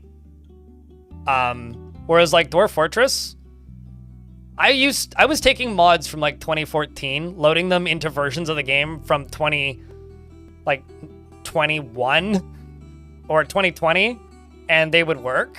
Like sometimes they would cause crashes, but generally they would work. And that's kind of the case because Dwarf Fortress is very modular, right? It's essentially like built like a deck of cards. So you can slide another card in there for World Gen and it'll be fine. And there hasn't been any fundamental changes to World Gen as to where that would break things, with the exception of it releasing on Steam. But since 2022, like we still have mod compatibility, like nothing's been broken. And there is no artificial mod breaking happening with like DLC.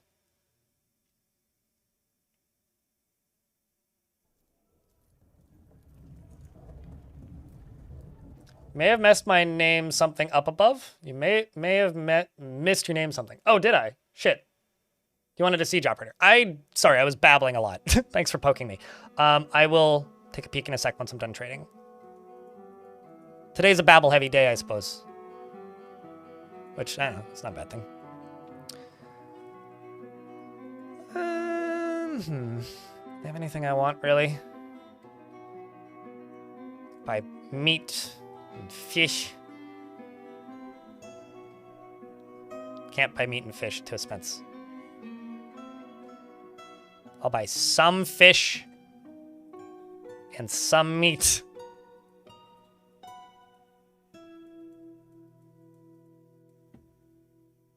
And a couple pieces of cheese. Trade. All right, that's done. Let's keep digging. Working on my walls. We are in reach of a necromancer tower, so I should really speed up and get this thing done.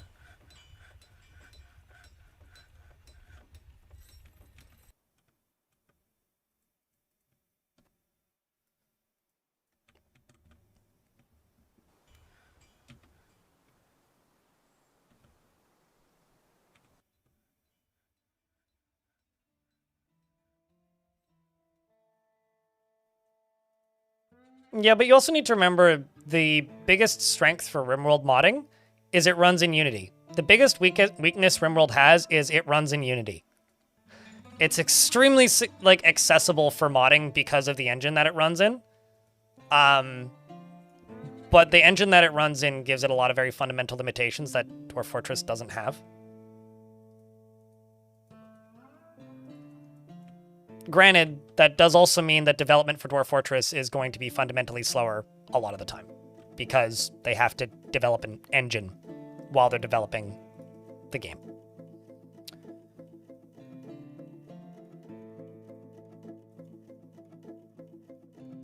Sounds fun, Butch Cats. Time for a project.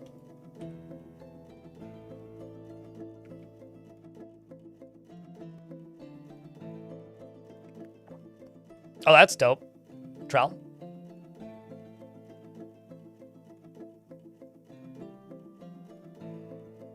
I think, like, the main reason, like, because there has been overhaul mods for Dwarfort, but the overhaul mods in the past have always been, like, more or less reskins of the game where, like, everything, it's like labels and, like, names changed for immersion purposes, basically.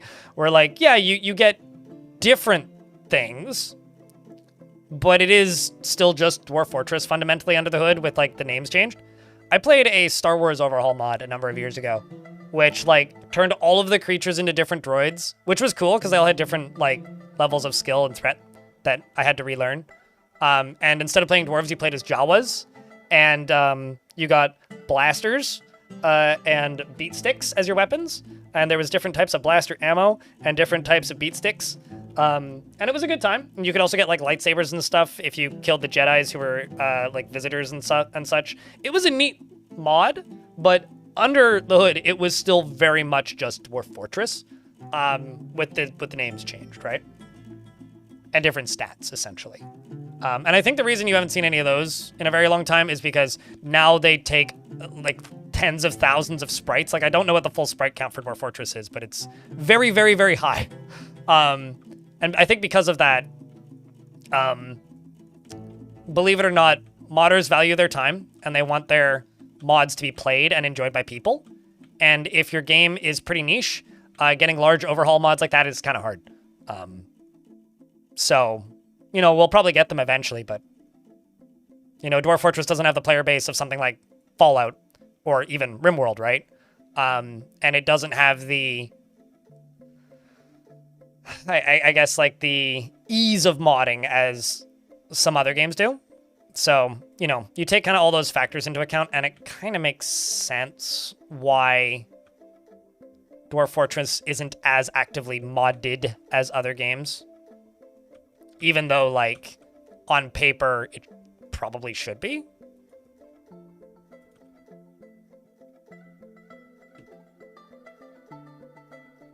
I may be digging in an ocean. Me? Right now? No, trust me, I'm not. But thank you for the concerned statement.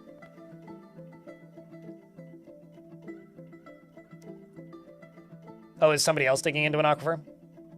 Watch my most viewed short tutorial, JMega, called How to Dig Through an Aquifer. That's what fills wells in real life. It's called the water table. Yep, and that is pretty small in regards to like the size of games that people often talk about that have very large active modding communities. Like, what's the 24-hour player base of RimWorld, as an example? Which is probably like the best like comparison when it comes to like audience. 21,000. 24,000. There was more people playing RimWorld on a Monday than a week after Dwarf Fortress launched on Steam and was #1 seller for a minute. I mean, fuck. Timberborn has 4,000 people playing it right now, and nothing massive of note has happened in that game in a while. I mean, it had 5,000 people playing over the weekend, right? Like, Dwarf Fortress is a pretty small community, and the player base currently has been higher for the last 2 weeks than it's been for, like, the last several months. So few people play Dwarf Fortress than RimWorld? Dwarf Fortress is a much harder game to explain why it's interesting. RimWorld is very easy to explain why it's interesting. It's only one layer. The goals are pretty straightforward that people can understand at a surface level without having played it. Visually, I think it's a lot easier to follow for people at a glance. It seems less hard to get into, even if that's like mechanically not necessarily true. It feels more approachable. Similar reasons that like Prison Architect seems more approachable. Even if like the actual difficulty of that game would say otherwise. It has the appearance of being a much more approachable game, which makes people more willing to take the leap and try it. Liquid always had sprites, but they have new sprites now. Butch Cats. No, that's why I always preface the Steam numbers as bad data, Brayden. It's bad data because it doesn't account for offline accounts, and it doesn't account for people with private profiles, which is a pretty decent size fortress. There is no gimmick in this fort because I'm still trying to figure out the new siege mechanics. No name. There won't be gimmicks for a bit until I figure out the siege mechanics. But please, like, let's also state and restate and restate and restate. There are more people playing Dwarf Fortress on Steam than there are by a factor of 10, if I were to bet, than there are on Dwarf Fortress. Dwarf Fortress got a couple hundred downloads a month before it released on Steam. The month it released on Steam, it got 50,000 downloads, and it gets significantly less still. The free version of Dwarf Fortress at this point exists for the Elder community that's been around for a really long time, and for historical purposes. Like, in a world where the last time I asked Kitfox how many copies had sold on itch, and this was like over a year ago, this was around when they hit 700,000 copies sold on Steam, it was less than 5,000 copies on itch. So that's a very small number of people. That's like saying, like, but how many people pirated a game with an average game? Because it's probably a pretty similar percentage. It's at that point, like, those numbers can just fit in with the negligible, right? I think it's due to historic promises as much as anything, Shadow. Not to be rude to the not to make too many assumptions about the Museum of Modern Art, but I think that they could afford a copy of Dwarf Fortress if they really needed to.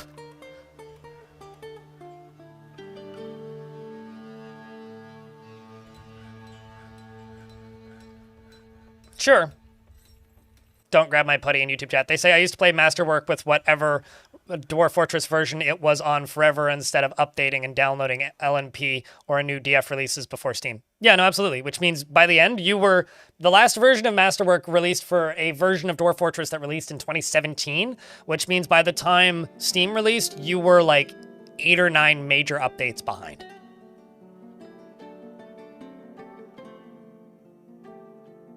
I mean, this is only my fourth fort?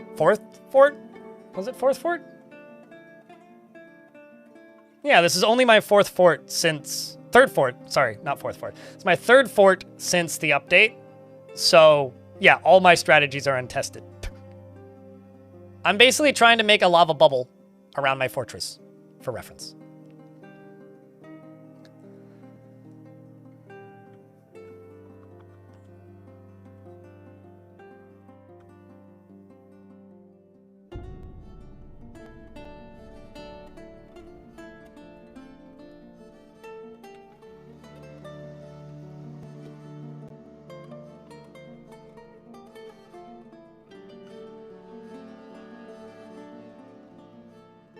That's not Masterwork. It's Master Fork. Masterwork no longer exists. I really am kind of upset and annoyed that they named it Master Fork because it's just going to perpetuate that problem. Masterwork itself, the mod or the mod pack, I should say, had a lot of issues, mostly with crediting people. And I think it's kind of cruddy that they went with the same branding because they're basically using the marketing of something that wasn't entirely positive for the community to perpetuate that, but that was their choice.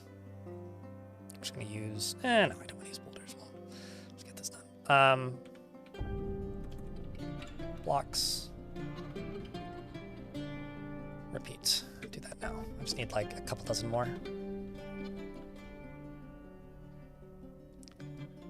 I don't know. I made them before.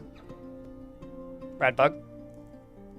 I don't know. I was thinking I would go to this level, fill it in, fill it up with lava, and then if I decide to expand it, drain it, and then expand it.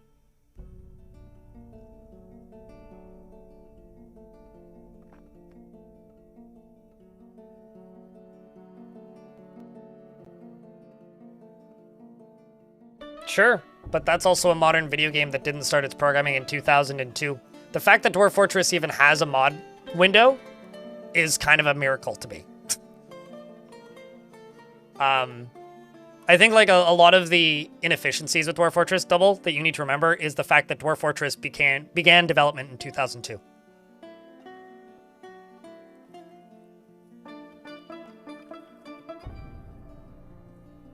Also, John Doe, you do need to remember what Masterwork is. Masterwork isn't a mod, it is a mod pack. You could build the same mod pack on your own. It is a collection of pre-existing mods. And you do kind of need to remember that when you're using DFHack, or not DFHack, Masterwork, because it's a lot of small things glued together into one big thing.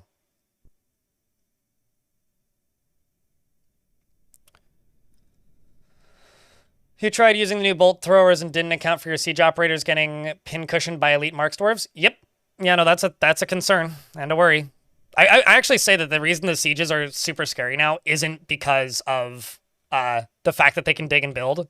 To me, it's literally because more than anything, it's just because they can bring skilled soldiers now. Like, truly, that is the terrifying part of this new update. More so than anything to me.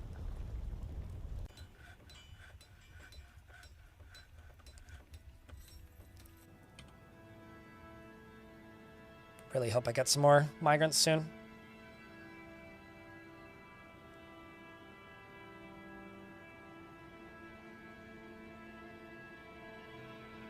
Yeah, I think Dwarf Fortress is making massive strides in the right direction. I mean, Dwarf Fortress was about as accessible as you could be for an old game with modding. I mean, like, speaking of fan-made projects like DFHack, this used to be where you would get mods for Dwarf Fort. It's a fan-made, fan-run site that still exists, and you can still use it if you want. Still useful for sharing saves. But, like, this was where mods existed for Dwarf Fort. And if you wanted them, you'd go in here and go grab them and, you know, install them.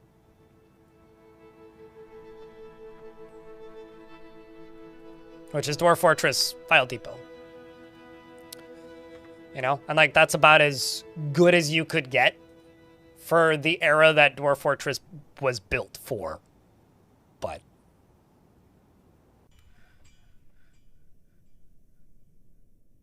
they suck and are not fun to do, John Doe. So that's why you won't see me do one.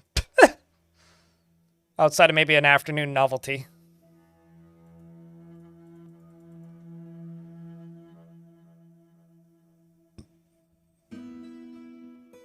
Why? What did they do, Raptor Baptor?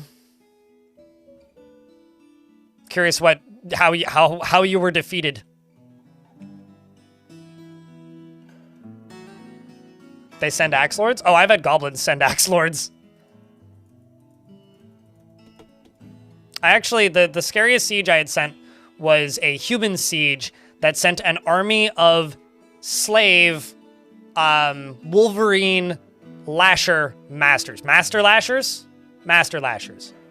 And they basically walked in, climbed a tree, hid in the tree, and then obliterated me. It was horrifying.